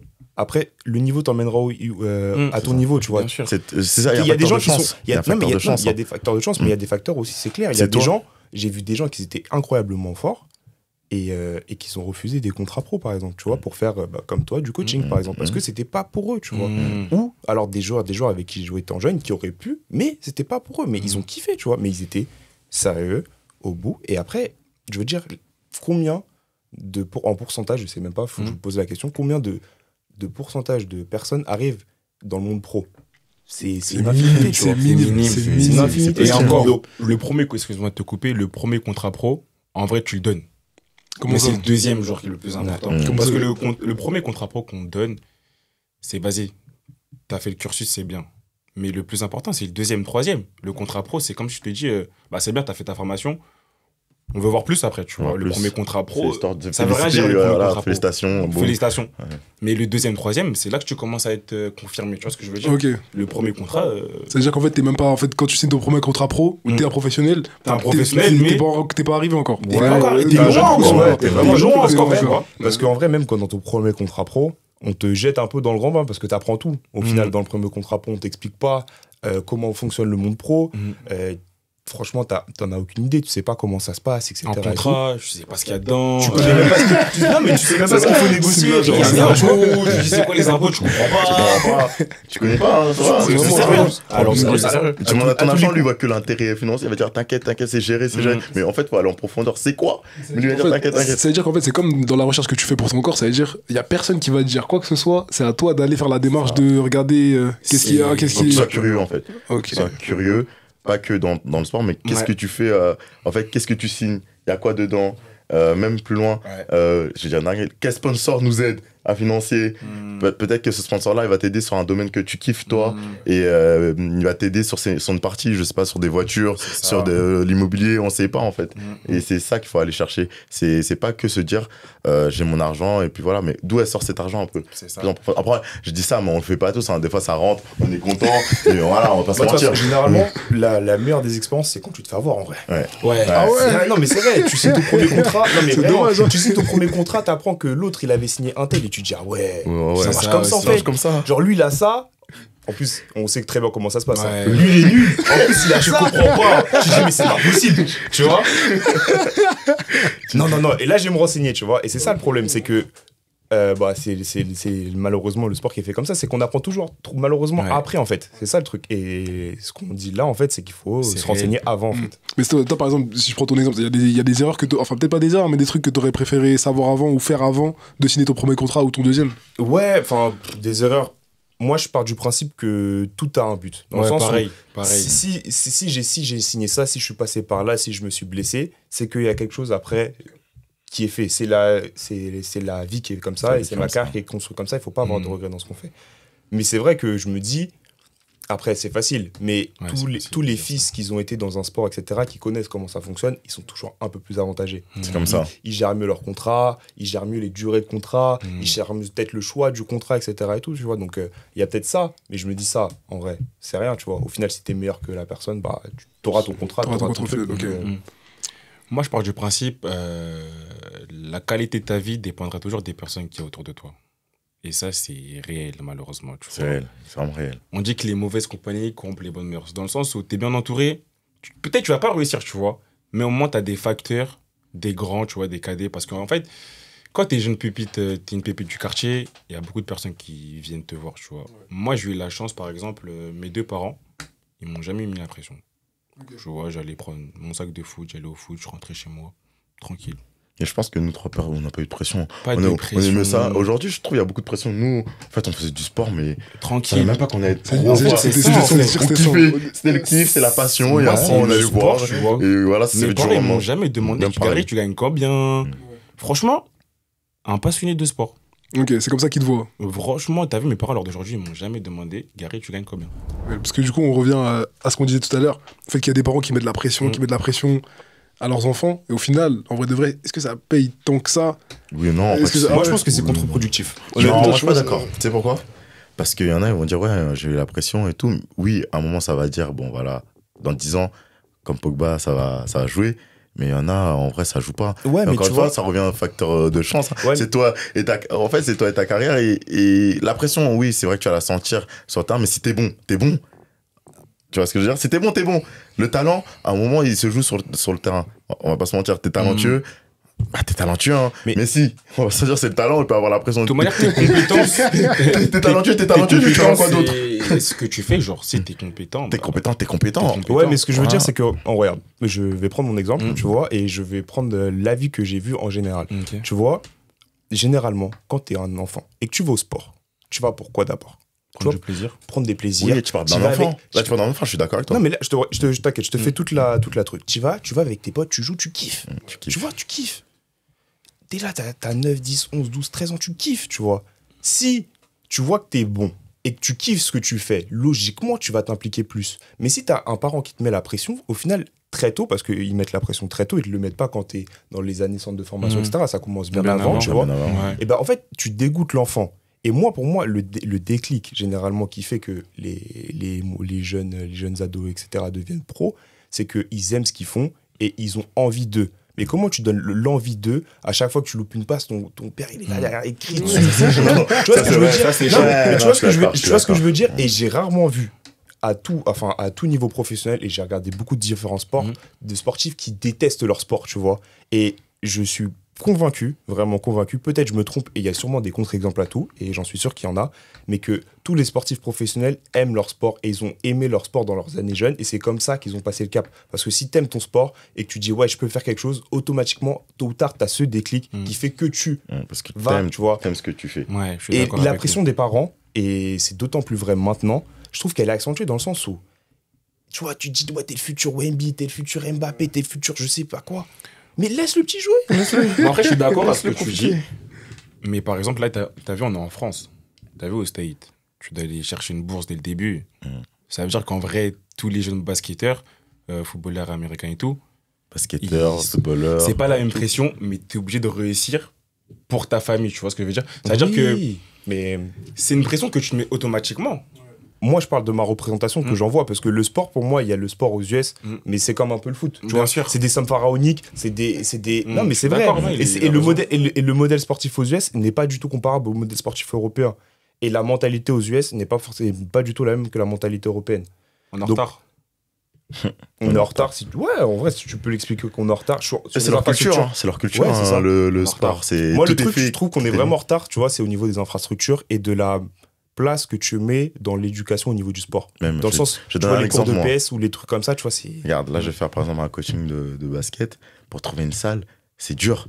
C'est-à-dire, au State, ils ont des salles partout. Ouais, c'est simple. Nous, c'est compliqué l'été de s'entraîner. Pour un pro, il veut progresser, il doit partir dans le monde entier pour pouvoir progresser et s'entraîner. Alors que, normalement, ça devrait être simple de trouver une salle pour pouvoir performer et s'entraîner et être bon. Et derrière, on se dit quoi? Au JO, on a pas assez de médailles.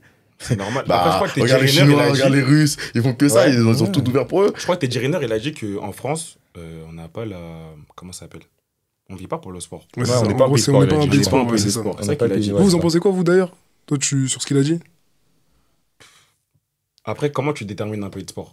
Par rapport aux médailles, par rapport à quoi? C'est quoi? C'est par rapport... Bah, en fait, lui, je sais pas comment il voyait ça, tu vois. C'est pas la population. Moi, je pense que c'est un tout. Moi, je vois ce qu'il veut dire, mais je suis à moitié d'accord. Dans le sens où je pense qu'il le parle au niveau, comme disait Mathieu, des infrastructures, des moyens que tu mets.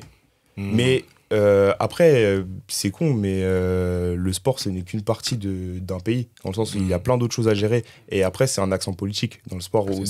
C'est politique. Hein, et ça revient à la politique. Donc, qu'est-ce que rapporte le sport?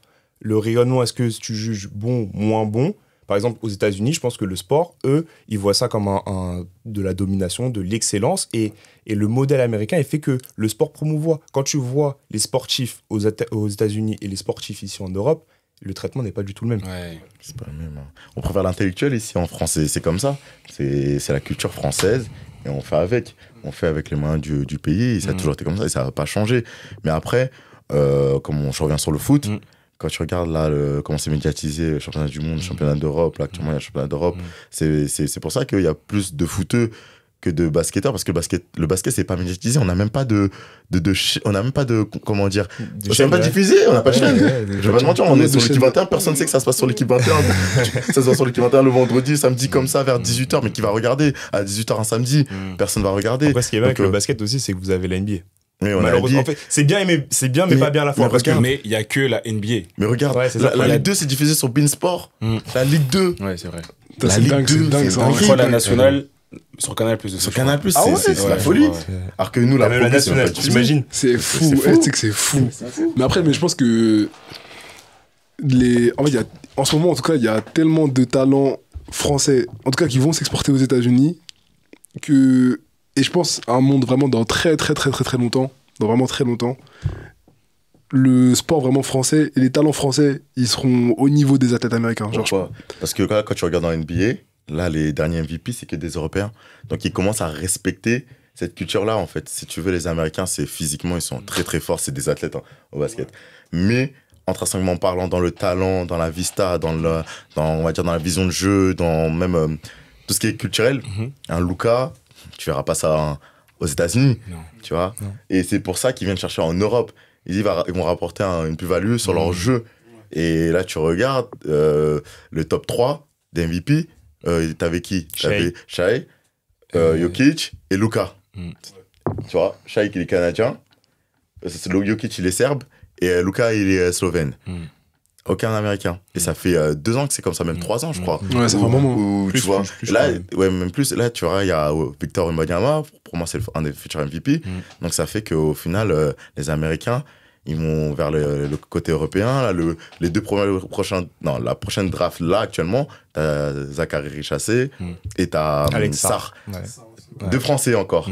Et t'as Salan aussi, dans le top 10. On va pas se mentir. Hein. Moi, personnellement, Richassé, je respecte, mais il va au State, on va le trouver lambda. Ouais. Tu vois ce que je veux dire? C'est-à-dire que eux, les Américains, ils ont plus de hype. Ils vont dire non, il a cette culture-là, il va rapporter un plus. Et c'est pour ça qu'on va le prendre en tant que premier choix. Ils vont plus faire confiance à des Européens, mais non, qu'à des Américains. Parce qu'ils connaissent la culture américaine. Après, le truc, c'est que je pense que c'est aussi au championnat français de transformer ça et de, tu vois, mettre la lumière sur le championnat français. Parce qu'en vrai, c'est comme il disait tout à l'heure, hein, genre juste toute la lumière, elle va aller aux États-Unis. Mais en fait, qu'est-ce qui va développer le basket en France? Là, je commence à avoir un petit engouement, j'ai l'impression, dans le basket français. Je sais pas pour vous. Franchement, j'ai l'impression que je le ressens plus. Moi, je suis passionné de basket. Ouais. Franchement, c'est le truc que je suis le plus après le hand. Ok. Et du coup, passionné, il allait même voir les matchs à Levallois, carrément. Non, vraiment. Tous les matchs de Victor, pratiquement. J'ai vu 3 matchs de Victor Wembanyama cette saison, parce qu'à côté, on n'est pas très loin de Paris-Levallois, bon, maintenant qui a coulé. Et je suis beaucoup la NBA. Donc, vraiment, j'ai vraiment le suivi du basket. Et moi, ce que j'ai eu la chance d'aller voir Nanterre, par exemple, il n'y a pas très longtemps, et les salles sont pleines en France. Mais c'est juste que c'est paradoxalement bizarre que les salles soient pleines, mais que tu n'aies pas de diffuseur. Donc c'est qu'il y a un problème. Il y a un quick dans le truc. Et pour revenir à ta toute première question du début, au fait que les Français s'exportent à l'étranger, ça remonte quand même qu'il y a un problème dans notre pays. Si toi-même, Français que tu n'es pas capable de venir t'entraîner, te développer et que tu as besoin de t'exporter. C'est là le manque criant du coup d'infrastructure. Ça, ils vont tous à l'université quand tu regardes là. Là, j'ai vu dernièrement sur le basket, je crois que c'est Dominique, je sais pas quoi, un gars de Blois là. 2 gars, ils ont signé un contrat et ils partent au State. Parce que maintenant, les États-Unis aussi, ils payent les jeunes. Avant, c'était refusé, tu jouais pas. Maintenant, ils sont payés aussi. Donc, c'est un facteur, on va dire, pour les jeunes aussi. En plus, ils y vont parce qu'ils savent qu'ils vont être payés. Et avant, t'avais pas droit. T'avais pas droit. Maintenant, ils ont le droit d'avoir de l'argent. Tu vois, par exemple, là, tu me parlais des draftés. On parlait d'Alex Sarr, qui est numéro 1 ou numéro 2, qu'importe. Lui, il est parti carrément en Nouvelle-Zélande. Ouais, c'est en Nouvelle-Zélande. Le mec qui est parti de l'opposé, tu vois. C'est pour ça, il y a ce match qui a fait ça. Ça veut dire une chose aussi, qu'on est bon dans l'information. C'est ça. Après, on est bon dans l'information. Vous aussi, enfin, dans le foot. On est bon dans l'information, j'imagine. Et on arrive à garder nos talents, du coup, en France ou pas? On arrive. Mais on va pas se dire, la Ligue 1. Aujourd'hui, quand tu vois Brest en 2e, c'est qu'il y a un problème. Tu vois, c'est qu'il y a les Monaco, les Marseille, les Lyon, c'est qu'ils n'arrivent plus à vraiment sortir comme avant, quand il y avait le Karim Benzema, Marseille, tu sais, il y avait les Sami Nasri, il y avait tout ça, tu vois. Et aujourd'hui, les jeunes ne sortent plus. Pourquoi? Parce que la Première Ligue prend l'ampleur. Les championnats allemands prennent l'ampleur. La Ligue, ça vient très tôt, voir les joueurs jouer en 17, en 20, ça vient très tôt en vrai. Franchement, l'Angleterre, ça vient voir les jeunes très tôt. Ah ok. Ça veut dire que vous êtes... par exemple, toi, t'es au CDF. Ouais. J'ai 17 ans. Il y a déjà des clubs de première ligue qui vont commencer à... Okay. Moi, j'ai eu la chance de jouer la Youth League. C'est en fait la Ligue des champions des jeunes. Ok. Dans les tribunes, il y avait déjà les grands clubs déjà. Ok. Barça, les grands clubs déjà. Ouais. Mais les compétitions comme ça, c'est... Comment ça se passe? En fait, c'est... Si ton club joue la Ligue des champions, Ouais. Bah, c'est pareil en fait. Automatiquement, toi, tu joues la Youth League. automatiquement, Ok, d'accord. Donc, C'est quand même une grosse visibilité, par Ouais, exemple. c'est une visibilité. Par exemple, là, pour Brest, du coup, t'imagines l'équipe. Ouais, mais après, moi, bah, j'ai l'année une prochaine, on question. fera la Youth League du coup. D'être gardien, c'est dur parce que tu sais que le numéro 1, il va rester 1 toute la saison. Comment tu peux passer devant lui? Parce qu'en général, les coachs font confiance à leur c'est gardien vrai, numéro 1 ça. toute l'année. Hein. Ouais, c'est T'es vrai, ça. 1, tu restes 1. Quand tu regardes au PSG, Navas, Ouais, c'est ça. il est bon, mais il a jamais joué. Hein. Donnarumma, il était là. Hein. Un vrai gardien de but, si t'es pas patient, t'es mort. Parce que de base, un gardien de but, ça joue tard. Tu vois, à l'heure d'aujourd'hui, bon, il y a des jeunes gardiens de but qui jouent, mais de base, un gardien de but, ça joue tard, tu vois. Et après, il y a des facteurs aussi, du coach. Moi, j'ai eu la chance de côtoyer Thiago Motta à l'entraînement et en tant que coach. Franchement, la confiance que j'avais avec lui, c'est une dinguerie. Ouais. Il me fait comprendre que Gary, joue au pied, tu relances tout le temps propre. C'est-à-dire qu'il y a un coach qui dit ça, si tu rates ta relance, c'est de ma faute. C'est-à-dire qu'automatiquement, t'es bon déjà parce que t'as la confiance du coach, tu vois. Ça veut dire que tu lui dois quelque chose, tu vois ce que je veux dire. Franchement, c'était ma meilleure année avec Thiago Motta. Un coach incroyable. Franchement, le côtoyer en tant que joueur et après en tant que coach, meilleure expérience. Et toi, du coup, ton expérience à Paris, du coup, comment ça s'est passé quand tu t'es entre le groupe professionnel et... Parce que du coup, ça s'est passé comment? Toi, t'étais entre le groupe professionnel et C'est les jeunes? ça. En fait, moi, j'ai fait des entraînements professionnels très tôt avec l'équipe première. C'est souvent, il manque un gardien. Il manque un gardien, par exemple, il est au repos, ou il faut un gardien pour la finition et tout. Donc après, moi, j'ai crescendo, tu vois. Il y avait qui au cage avec toi? À cette époque-là, il y avait Aerola. La première année où je suis monté avec Le CIF format à Paris, il va en première ligue, tu vois. Ouais. Alors que ces gars-là, tu peux garder, même alors Mac que c'est un Mignon. phénomène. Mac Mais c'est Mignon, fou, pareil. c'est tu fou vois. le nombre de C'est- gardiens qui sont formés au PSG qui sont même pas restés au final, tu vois. Ouais. Mike Mignon, phénomène. Moi, je ne l'ai pas connu quand je suis arrivé, il était parti déjà. Attends, Aerola. stop là. Ouais, excuse-moi. Aerola. Franchement, en tant que gardien de but, en France, on a une très très bonne formation. Ok. Genre, en général, les gardiens de but français, on est complet. On sait tout faire. C'est la base, tu vois. Donc après, moi, j'ai un cursus normal. En général, un gardien de but, ça monte pour compléter, tu vois, les frappes à la fin et tout. Ouais. Donc après, crescendo, comme je t'ai dit, hein, tranquillement. Et c'est quoi, t'as fait... Parce que du coup, t'étais là-bas jusqu'en 2020? C'est ça. 2020, c'est ça? Ouais, c'est Et ça. du coup, 2020, c'est la fois où vous êtes allé en finale? C'est ça. Ouais, c'est ça. On arrive en finale contre le Bayern. On n'a pas gagné, malheureusement. Mais une très, très bonne expérience. En fait, quand t'es jeune, faut prendre. Faut emmagasiner, tu vois, l'expérience. Faut le prendre. Faut regarder tout ce qu'il fait, tu vois. J'ai eu la chance de côtoyer Buffon. Ouais. Je regardais tout ce qu'il faisait. Mais lui, ça veut dire que c'est... Ouais. C'est comment? C'est dans l'attitude, c'est dans les habitudes, c'est... Dans tout, tu vois. Tu sens que c'est un ancien dans tout ce qu'il fait, tu vois. Il sait gérer son corps. Tu vois, des mois, il faisait pas des séances parce qu'il sait gérer son corps, tu vois. Buffon, c'était une expérience de fou malade. Je l'avais en fond d'écran. Et là, je m'entraîne avec lui, tu vois ce que je veux dire ou pas? Les gens, c'est là, dingue. Buffon, là. Ah, les Là, gens, c'est tu la vois, référence, Pour te dire, je sais pas si j'ai encore la photo sur mon téléphone, fond d'écran et tout, tu vois. Je sais pas si je vais la retrouver, ma photo. Mais c'est une dinguerie, tu vois. Tu côtoies une légende et tu t'entraînes à côté de lui, tu vois. Tu vois, je l'avais en fond d'écran et tout. En plus, dans une interview, je peux le dire en plus, tu vois. J'ai vu cette photo. J'étais très, très jeune, tu vois. En fait, le Paris Saint-Germain, c'est là que tu as de la chance. Tu vois, quand tu es jeune, tu côtoies des grandes stars. Tu vois, tu côtoies des Neymar. Messi, je ne l'ai pas côtoyé, tu vois.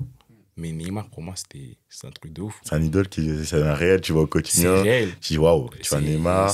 T'étais avec Mbappé aussi, quand il est arrivé, Kylian quand il aussi, venait signer son contrat. Ouais, Kylian. Il sortait de Monaco, c'est ça. Ouais, c'est ça, Ma je mère, grande fan de foot. Mm. Quand elle a su, j'ai passé professionnel, fierté, tu vois. Ouais. Elle kiffe le Brésil, tu vois, je suis haïtien. Donc les Haïtiens, on aime beaucoup le Brésil, tu vois, ou l'Argentine, tu vois. Mais franchement, mes meilleures expériences de vie. Hein. Mais du coup, comme t'as dit, c'est quand t'es jeune comme ça, Ouais. ton but, c'est de tout prendre. Ça veut dire tout ce que... Enfin, d'emmagasiner tout ce que tu Ouais, vois, tout ce que tu tout. regardes. Tout. Et je me faisais allumer et tout, j'étais content. Ouais. Voilà, carrément, Pour j'étais revenir sur content. ça, parce que là, tu as de dire un truc intéressant. Mm. Pour l'Haïti, t'as joué avec la sélection haïtienne Ouais, ou pas? j'ai joué avec la Ok. sélection. Et comment c'est passé? Fierté aussi, tu vois, quand tu joues pour ta sélection, des fois, les jeunes, ils ont peur de jouer avec leur sélection, tu vois. Par rapport à l'argent, par rapport au pays, tu vois. En Haïti, il y a beaucoup de violence, tu vois. Moi, j'ai joué pour Haïti parce que j'étais content de représenter mes parents, tu vois. Mes deux parents sont haïtiens. Et pour moi, c'était une fierté, tu vois, de jouer pour mes parents. Franchement, c'est une fierté, tu vois ce que je veux dire. Ouais, toujours. De toute façon, les équipes nationales, t'as toujours un petit supplément. Tu Ouais, vois, un petit t'as supplément, c'est vraiment. particulier. Tu joues pour un pays. En fait, c'est Vraiment, vrai que tu c'est joues dingue. pour un Quand pays. tu réfléchis, c'est dingue. Hein. C'est dingue. Mais tu vois, par exemple, on pourrait dire, genre en équipe jeune, ça veut rien dire, tu vois, et tout. Alors que. Alors que... Non, en fait, moi, c'est dès que j'entendais la Marseillaise, tu vois, je me disais, ah ouais, non, c'est C'est la folie. En fait, t'as un truc qui se passe vraiment, tu Mais vois. Nora.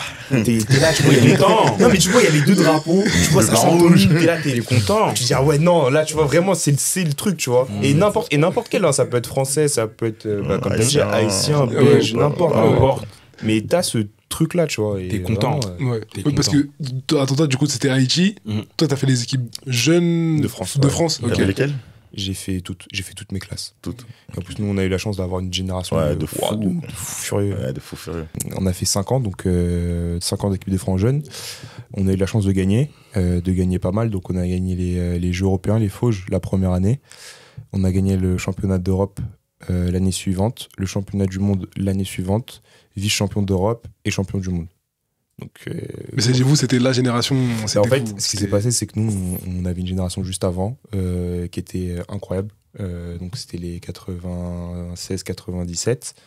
Donc une génération incroyable. C'était la première fois qu'ils voyaient ça, que la France raflait autant de médailles. La majorité des joueurs de cette génération sont tous en équipe de France, ou sont tous passés en équipe de France. Et donc on arrivait après. Et pareil, une génération de fous furieux, que des bails. Il y a des joueurs maintenant qui sont en équipe de France à déconfirmer. Il y a qui comme joueur? Alors il y a Dylan Ney qui joue en Pologne à Kielce, qui joue les champions en équipe de France. Elohim Pranji qui est en équipe de France, Paris, comme moi. Moi je suis en équipe de France, mais bon, Paris, le même club. Il y a Villemino qui a fait des stages. Il y a Boss, équipe de France aussi A. Qu'est-ce que j'oublie des gens?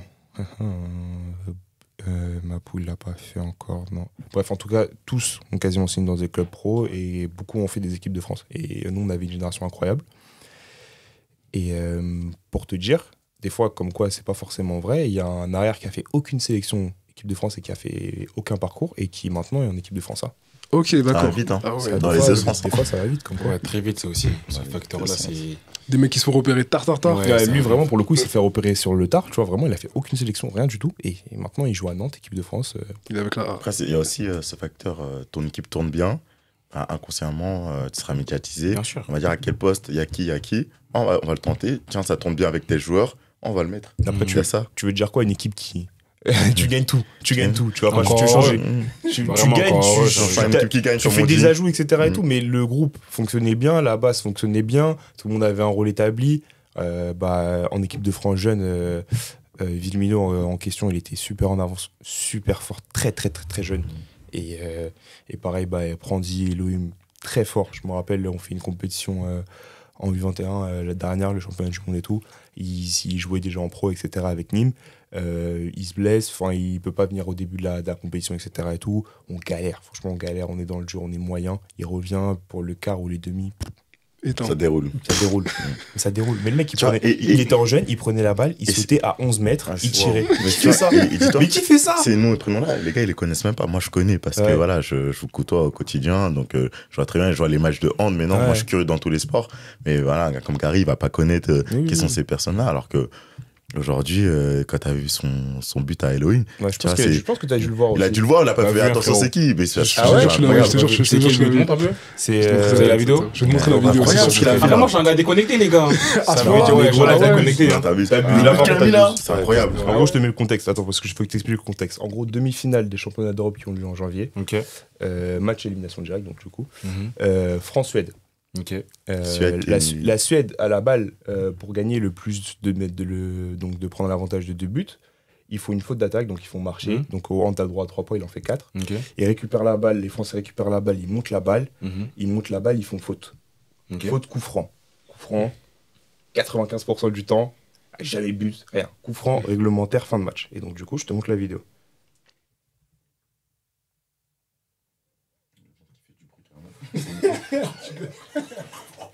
Waouh! Elle a entendu. La balle, elle est partie à combien? Je crois 110. Regarde son bras comme il fait. Waouh! Ah, j'avoue, dinguerie. Et du coup, le mec met ça. Égalité, prolongation, la France gagne, la finale et champion du monde. Comme un film. Tout comme un Et film. franchement, je te dis, ce but-là, pour lui, propulse son carrière maintenant. Tout le monde lui en parle. Tu sais qu'il a. Des fois, il faut un truc, des fois. C'est ça que je me dis aussi. Un truc. Tu vois, des fois, un truc, un geste, un truc. Bah, pour lui, c'est ça. C'est ça. Parce que maintenant, je suis sûr, quoi qu'il se passe, toujours on lui parlera de ça. Tu vois, ça aussi, c'est un facteur chance aussi. C'est ça. Mais dans les trucs, j'ai l'impression, en tout cas dans la carrière pro, etc., il y a plein de trucs que tu peux pas maîtriser. Vous me dites si je me trompe. Hein. Ouais, c'est vrai. Et vous, qu'est-ce que vous avez fait du coup pour vous dire, bon bah là, il y a plein de facteurs que je maîtrise pas, c'est chaud, ça fait peur peut-être, mais qu'est-ce que moi je peux faire au jour le jour pour que ça se passe bien pour moi? Vous voyez ce que je veux dire? Moi j'ai commencé.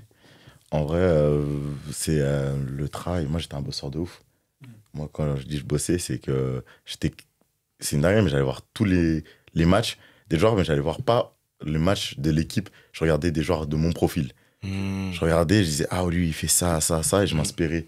Je m'inspirais énormément de ces joueurs de mon poste. Je regardais à chaque fois tous les mouvements qu'ils faisaient. Après, là, j'allais à l'entraînement. Je parlais au coach assistant. Ouais, t'as vu ce joueur-là, tu sais quoi ses qualités? Ça, comment on fait ça, ça, ça. Et c'est comme ça, je voulais intéressé, ouais, en fait. moi, un cœur de fou. Bah, c'est pour ça que là, dans le coaching aussi, je suis curieux, je connais tout. On va pas se mentir. En pro, je connais tous les joueurs. Tous les joueurs. Je vais pas te mentir.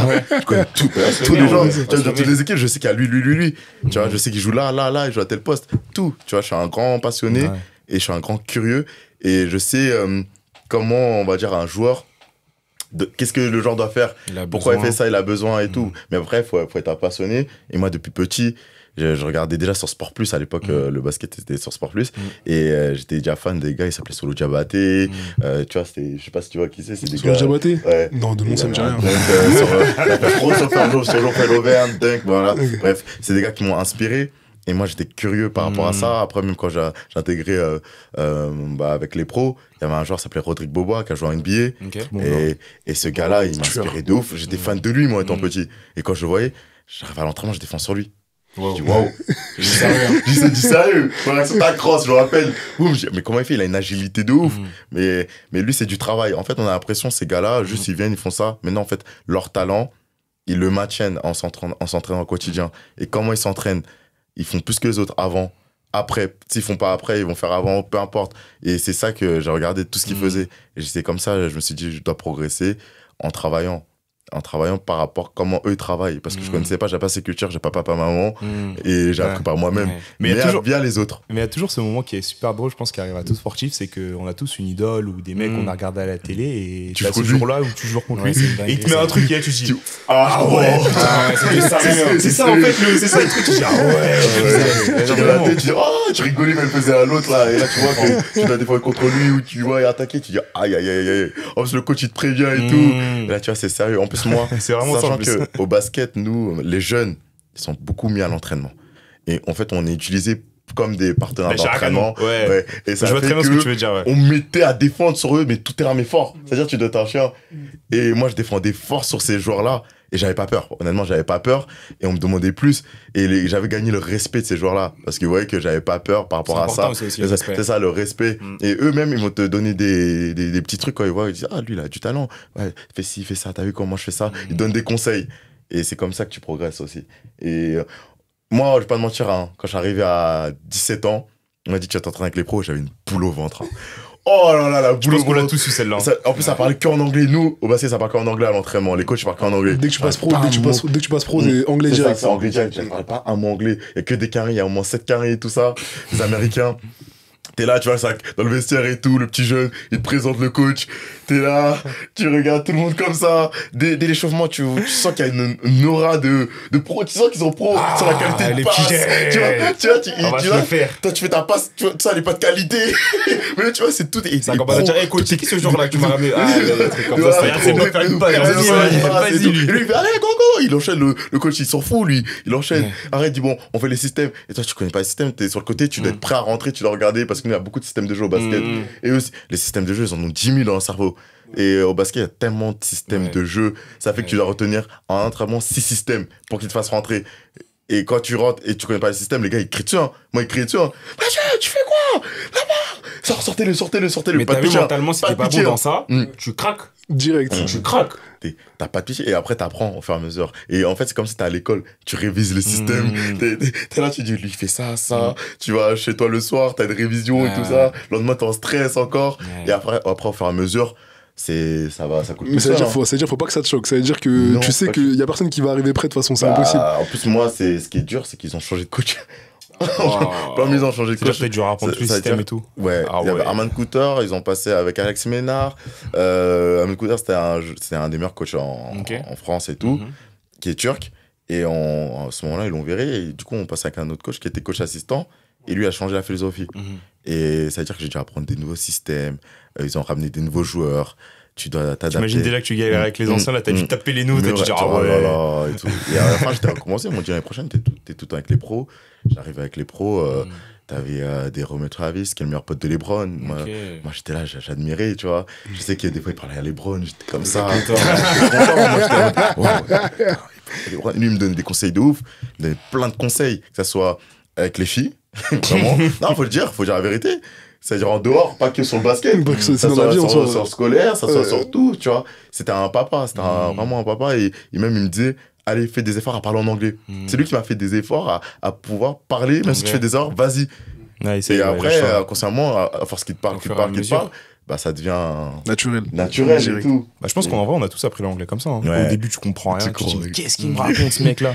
Et après, tu te dis, ouais, en fait, je comprends ça, un mot, deux mots. Après, sur le terrain, c'est universel. Genre, nous, on va comprendre tous les termes basket. Si t'as pas les termes basket, là, c'est compliqué. Mais, donc, c'est important de connaître les termes basket. Et dès que tu les as compris, tu sais ce qu'il dit.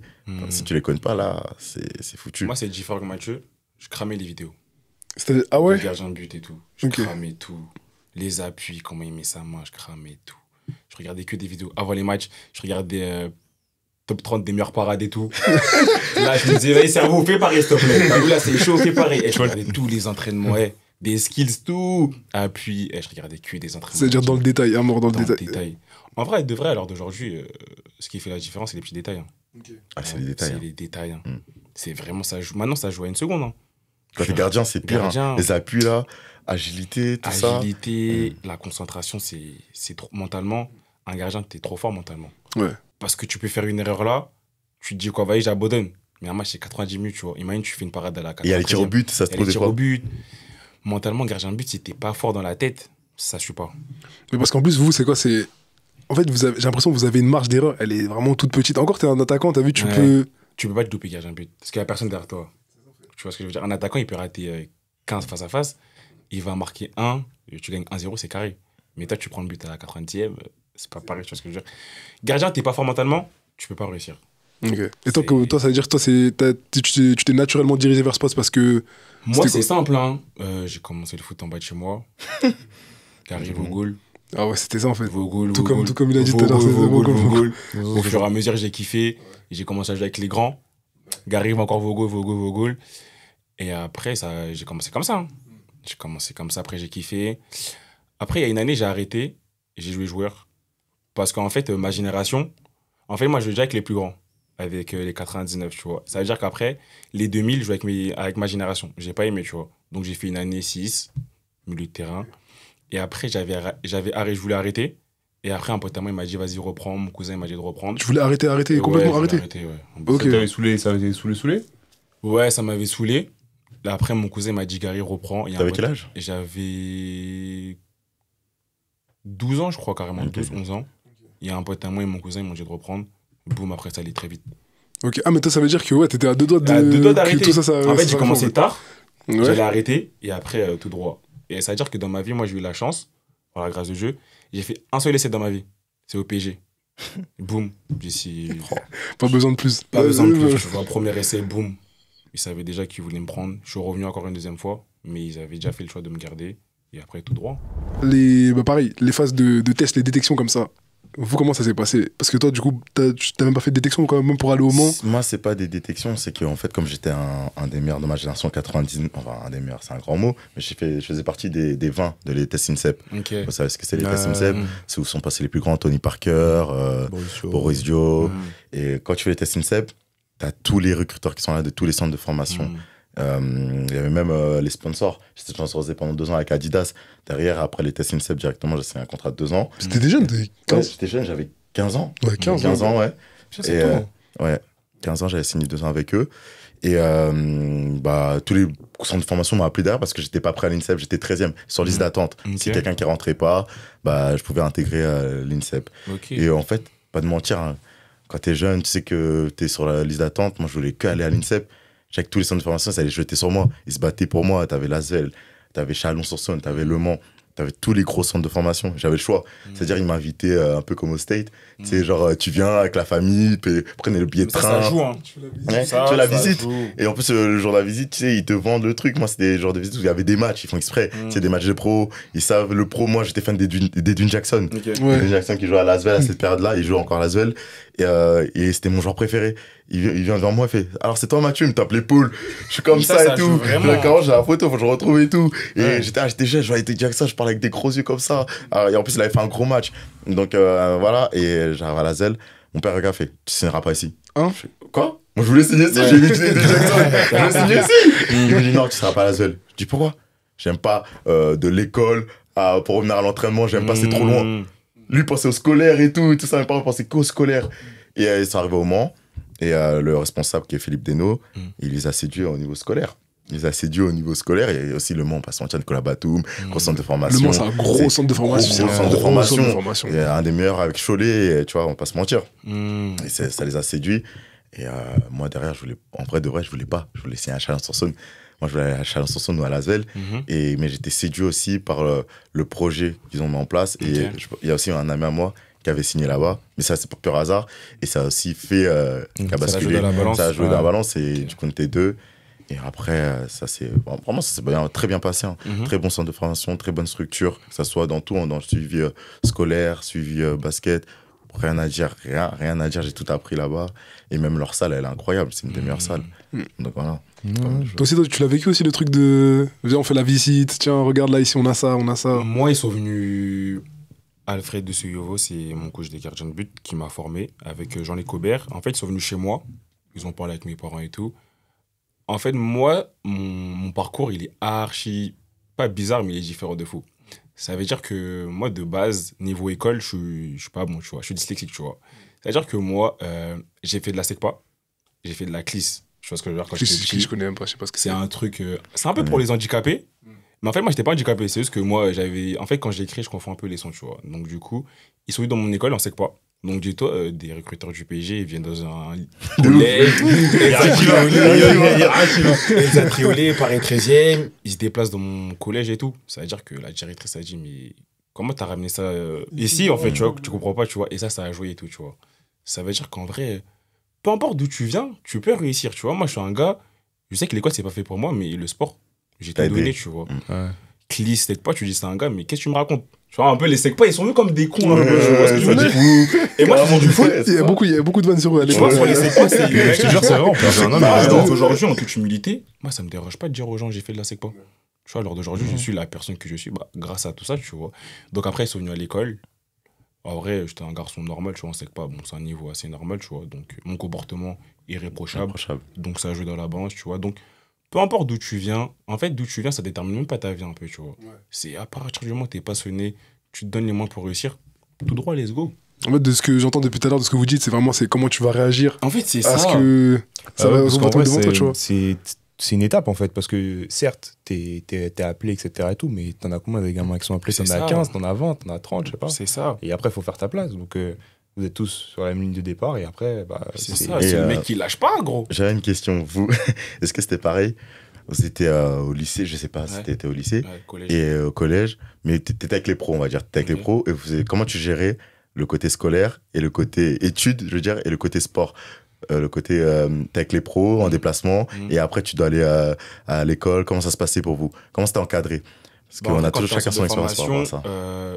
En fait, c'est une école privée en vrai.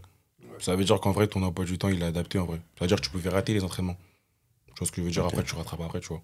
Ok, parce que moi, c'était pas pareil. Mais vous étiez sur le site, l'école était sur le site, vous? En fait, ouais, c'est ça. C'est différent, c'est pour ça que je pense. En fait, tu dors dans un internat, en fait. Et dans l'internat, il y a l'école. Et juste à côté, il y a le. Je pense que Mathieu et moi, on doit avoir la même chose, je pense. Ouais, parce que moi, en fait. Ok. Moi, j'étais le seul qui était avec les pros, par exemple. Et eux, c'était en centre de formation. J'étais en centre de formation, tout était collé. Nous, c'était collé, t'avais le lycée, tu te levais le matin. Tu parles de quelle période là? Tu parles de centre? Quand j'étais au Mans. Avec quel âge? Moi, quand j'étais avec les pros, j'avais passé le bac. 17, 18. Ouais, voilà, je passais le bac et tout. Et en même temps que je passais le bac, ça veut dire que j'étais dans l'avion, je me rappelle, dans le jet. Je faisais mes devoirs en même temps. Et même en plein cours, j'avais le droit de prendre mon téléphone. Tu sors de cours, on vient te chercher en voiture. tac, et tu partais à Après, l'entraînement. ça aussi, ouais. Et les gars, tu vois, j'étais scolarisé avec des gens lambda qui vont, tu vois, qui sont au quotidien, qui vont à l'école normale. Ils vont, mais pourquoi ils sortent de quoi Mais comme moi, j'étais un garçon qui parlait pas, en cours qui parlait pas du tout, sage, les profs ils me kiffaient, ils voulaient toujours m'aider en fait, ils voulaient m'aider, c'est vrai que c'était pour mon bien, même carrément anecdote. À un moment, il y a le directeur sportif, il reçoit un message de la prof, mais il a un cours demain, il a un contrôle important. Qu'est-ce qu'il fait là à la télé? Elle envoie une vidéo. Pourquoi elle est, pourquoi elle est là? Et comment demain il doit rentrer à telle heure? T'es à Pau. T'es à Pau la Cortèze. Ouais, rien à voir, match en déplacement et tout. Il a dit, vous inquiétez pas, il sera là demain. Et le lendemain, j'étais là, elle a fait, mais t'es pas trop fatigué? J'ai dit non. Et ça fait partie du boulot, en fait. Ça fait partie du métier d'être là scolairement et d'être là aussi sportivement. Tu dois associer les deux. Et c'était pas évident pour moi. C'était pas évident parce que, je peux pas mentir, hein, je dormais des fois en cours parce que j'étais fatigué. T'es 8h du matin, t'as 2 heures de maths, 2 heures de français plutôt. T'es comme ça. Et tu sais qu'à 10h, tu dois aller à l'entraînement, revenir manger. T'as recours de 13h à 14h ou 15h. Tu repars à l'entraînement à 16h. Moi, je faisais 16h, 18h. Avec les pros, après je faisais avec les jeunes 18h, je faisais 3 entraînements. En fait, ça, j'ai l'impression que c'est la période la plus ingrate où t'es entre les deux. Et après, ça te forge, hein, par contre. Franchement, moi, au pôle, du coup, j'ai eu l'occasion d'être au lycée normal, donc avec tout le monde et tout. Et nous, on a eu la chance parce qu'en fait, on avait 2 classes en fait, qui étaient attribuées pour les sportifs. Et on était, du coup, tout le pôle était divisé en 2. Donc, il y avait les handballeurs, il y avait les athlètes, il y avait les athlétismes, il y avait le football américain la première année, après ils sont partis. Et du coup, il y avait tout ce monde-là, tu vois. Donc, en fait, on avait une petite équipe de 10-12 à peu près par classe et tout. Et nous, ça nous a fait des souvenirs incroyables. Mais enfin, j'ai des potes qui viennent de là. Mais toi, c'est une chance, parce que moi, le pôle, c'était le collège. Moi, le pôle, c'était au collège, c'était au lycée, tu vois. Mais non, mais je peux te dire, hein, on était catastrophique à l'école. Hein. Oui, mais nous aussi. Bon. Mais quand je dis catastrophique, c'est bizarre. Hein. On était 10, catastrophique. On était 10 dans une salle, on avait un cours d'espagnol. Je me rappelle, les cours d'espagnol, on dormait tous, on était les 10. On était comme ça et tout. Je te disais, j'ai dû faire peut-être, il y a je sais pas combien de vendredis dans l'année, j'ai dû faire la moitié des vendredis. Je faisais quoi? Je te dis la vérité. Véridique. Hein. On avait français, je me rappelle, de 10h à midi. J'arrivais, on dormait. Il y avait après une pause récré là, de 10 minutes. Non, c'est à l'école, t'as une petite pause de trucs là, pour calmer les gens. Là. Du coup, on avait un cours, je sais plus c'était un cours de quoi, on finissait à 11h. À 11h30, on allait manger. On partait directement chez un pote à moi qui habitait à Saint-Maur. On faisait toute l'après-midi là-bas. J'adorais. Il avait sa maison. Vous posez là-bas. On jouait foot américain, basket, il avait un panier, on se jouait à la play, c'était grave stylé. Et pourtant, de base, il y avait école. Je finissais à 17h. Ouais, c'est ça. C'est genre le double projet, c'était. Tout le temps, je me faisais convoquer avec tous ceux de ma classe, on se faisait convoquer sur le terrain. L'école, c'est comment? L'école, ci, l'école, ça. C'était incroyable. Et pourtant, j'ai adoré ça, tu vois. Mais moi aussi, hein. Et après, tu vois, on va pas se mentir, c'est ces moments-là où tu vas. Parce que quand t'es pro, c'est plus tes potes. Ah, c'est autre chose. Quand t'es jeune, t'es en centre. T'es pas conscient au centre. T'es pas conscient, c'est pas de fou.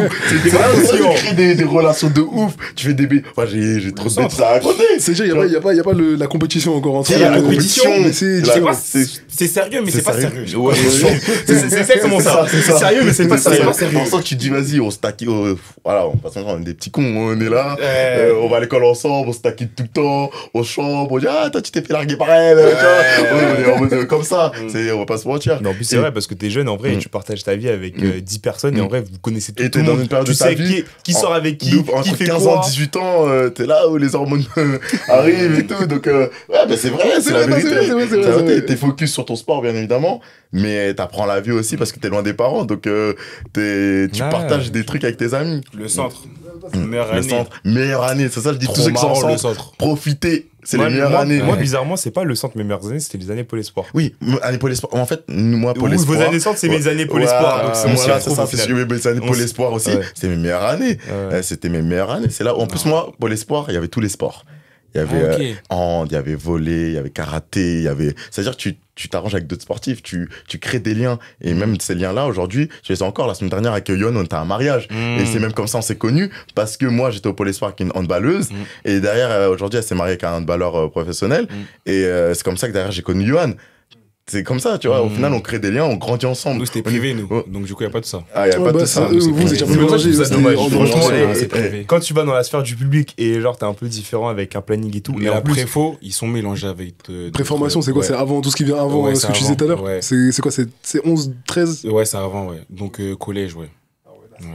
Et ça fait que tu vois l'évolution de 15 ans à 20 ans. Maintenant, tu vois, certains sont en équipe de France, d'autres comme moi qui ont arrêté. Marrant, ouais. Tu vois, c'est drôle. C'est drôle, tu vois, mais tu vois que qui est devenu comment. Et quand tu revois tout le monde la mariage, et tu dis, ah ouais, tu te rappelles quand on avait 15 ans, tu racontes les bêtises et tout. Même pour revenir, lui, ça a dû faire tout drôle. Il y avait son directeur qui était là au mariage. J'avais du coup notre coach qui était là au truc. Bah, il était là au mariage. Et tu vois, tu revois, tu dis, mais ça fait plaisir, vous donnez quoi? Et c'est grave, franchement, c'est grave sympa. Et c'est ce qu'on disait, ce qu'on revient pour dire ce qu'on disait au début là, c'est que même dans cette excellence-là, tout le monde ne réussit pas au final. Et ça n'empêche pas d'avoir. Faut l'accepter, ça. Il y a peu de personnes qui l'acceptent, ça. Moi, personnellement, j'ai accepté. J'ai accepté parce que derrière, j'avais pas anticipé, mais j'ai vite fait mis des choses en place. C'est important, ça aussi, d'anticiper pour pouvoir être la meilleure version de moi-même. C'est pour ça que j'ai accepté ça.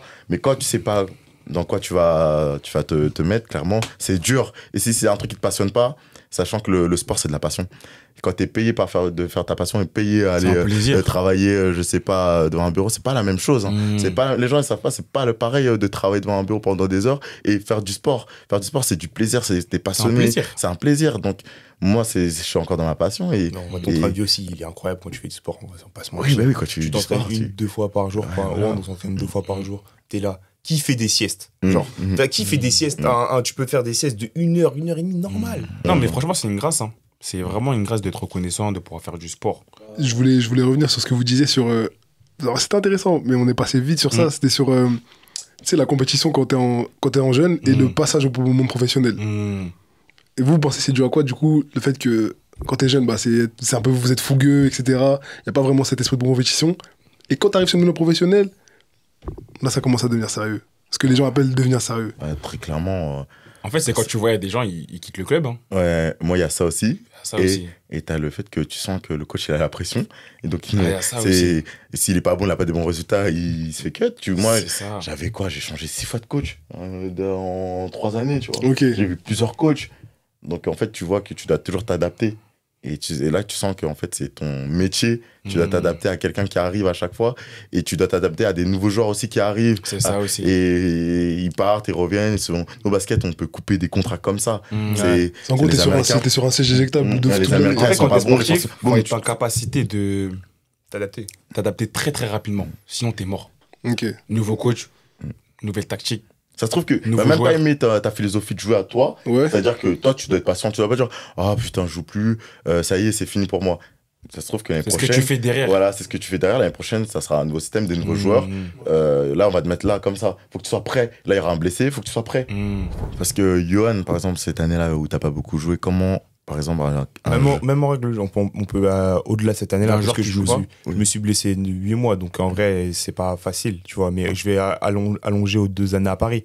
Ça m'a fait un choc. À Créteil, je joue tout le temps, tous les matchs, etc. Tu étais la star à Créteil. Ouais, tu es de la star au PSG où tu joues moins. Et tu te retrouves à Paris où pendant les 4 ou 5 premiers mois, j'ai quasiment pas joué. En fait, j'ai joué sur un concours de circonstances. Simplement, en fait, on a une hécatombe de blessés. Il restait plus que nous, nous, et on a joué et ça s'est très bien passé. Et après, il nous a fait un peu confiance, etc. et tout. Et j'ai joué comme ça. Mais pour revenir à ta question du départ, en fait, moi, ce que j'ai trouvé la plus grosse adaptation du monde centre de formation au monde pro, c'est déjà le physique. Ah ouais, vraiment c'est autre chose. Tu vas plus vite. En fait, tu vas plus vite. C'est une dinguerie. En fait, tu comprends vite au premier contact. Tu vas arriver. Tu dis ah ouais. D'accord, c'est ça. C'est physiquement, moi j'ai trouvé que le jeu va plus vite. C'est plus. Nous au hand, c'était beaucoup plus clair. Par contre, c'est beaucoup plus. Les essais sont beaucoup plus clairs, les intervalles, etc. Mais la marge d'erreur est beaucoup plus minime. Ça veut dire que si t'hésites, ça se ferme. Ça va, les joueurs sont beaucoup plus forts. Fond, quoi. Ouais, en fait, c'est ça. La marge de décision est beaucoup plus rapide. Et ouais, donc c'était surtout le physique. Et après, en vrai, c'est ça. C'est les turnovers, en fait. Tu vois, t'arrives une saison, il y a telle personne. Après, tu reviens d'autres personnes, tu vois, tac, tac. Et même, moi, je trouve que le monde particulier, enfin, le monde pro, il est particulier dans le sens où moi, ce que j'ai adoré dans mes années jeunes, c'était toute la camaraderie, tout ce qu'il y avait autour, les après, les dans le vestiaire, tu te chambres, ça c'est trop bien. T'arrives dans l'entraînement, tu regardes les stats, tu parles des stats de chacun. Tu vois, en vrai, tu vas pas parler des stats de l'autre. Je sais pas, par exemple, tu vois le mec qui tire à côté, il fait un peu de pétrole, un peu de pétrole, c'est-à-dire que tu tires au sol. On passe pour dire le coach. Tu sais, le coach il parle, tu sais, t'as des avec ton gars à côté, donc tu dois pas rigoler trop fort. Les fins de match d'entraînement là. Ah là là là. Non, je crois le meilleur truc c'est titulaire contre remplaçant. Ouais, tu sais que nous on faisait ça aussi. C'est-à-dire que nous il y avait un 5. Voilà, où tu sais qu'ils vont jouer contre le 5 un peu remplaçant ou le 5 le plus jeune. C'est-à-dire ça se l'a donné. Ça se l'a tué. Remplaçants, ils sont forts. Les remplaçants, c'est ça. Mais justement, tu sais que moi, nous, on n'avait pas ça. J'ai eu ça par contre, mais en pro, où des fois, ils faisaient titulaire équipe, titulaire contre remplaçant. Et là, justement, tu t'es donné de ouf. Et nous, ce qu'on a eu la chance de faire, c'était que vu que Créteil, c'était un club qui jouait le maintien, il y avait très peu d'écart entre la réserve et l'équipe. Il y avait une ou deux divisions. Et du coup, de temps en temps, c'était les vendredis après-midi, on faisait des matchs d'entraînement. N1, parce que donc c'est la N1, N2, donc c'est la 4e, 3e division, contre D1, première division. C'est-à-dire que tu avais les deux équipes. Donc du coup, tu te confondais directement au pro. Et on se faisait laver. Mais là, tout de suite, tu voyais les mecs qui sortaient du lot, qui se battaient, etc. Et tout. Donc ça permettait aussi d'avoir une belle marge d'évaluation. Et ça aussi, ça fait partie des grandes différences que j'ai vues entre centre de formation, etc. Parce que centre de formation, t'es encore avec l'équipe réserve. Tu montes avec les pros, mais généralement, t'es sur le banc, tu joues pas beaucoup, etc. Et tout. Et là, tu voyais directement la différence, en fait. Et tu voyais ceux qui s'en sortaient, qui gardaient la tête haute, qui essayaient, qui avaient un peu plus d'aptitude, etc. Et tout. Et ceux qui lâchaient, non, ils sont trop forcés. Tu as aimé cet épisode du podcast, alors abonne-toi pour être prévenu des prochaines sorties. Et si tu veux en voir un autre, clique juste ici.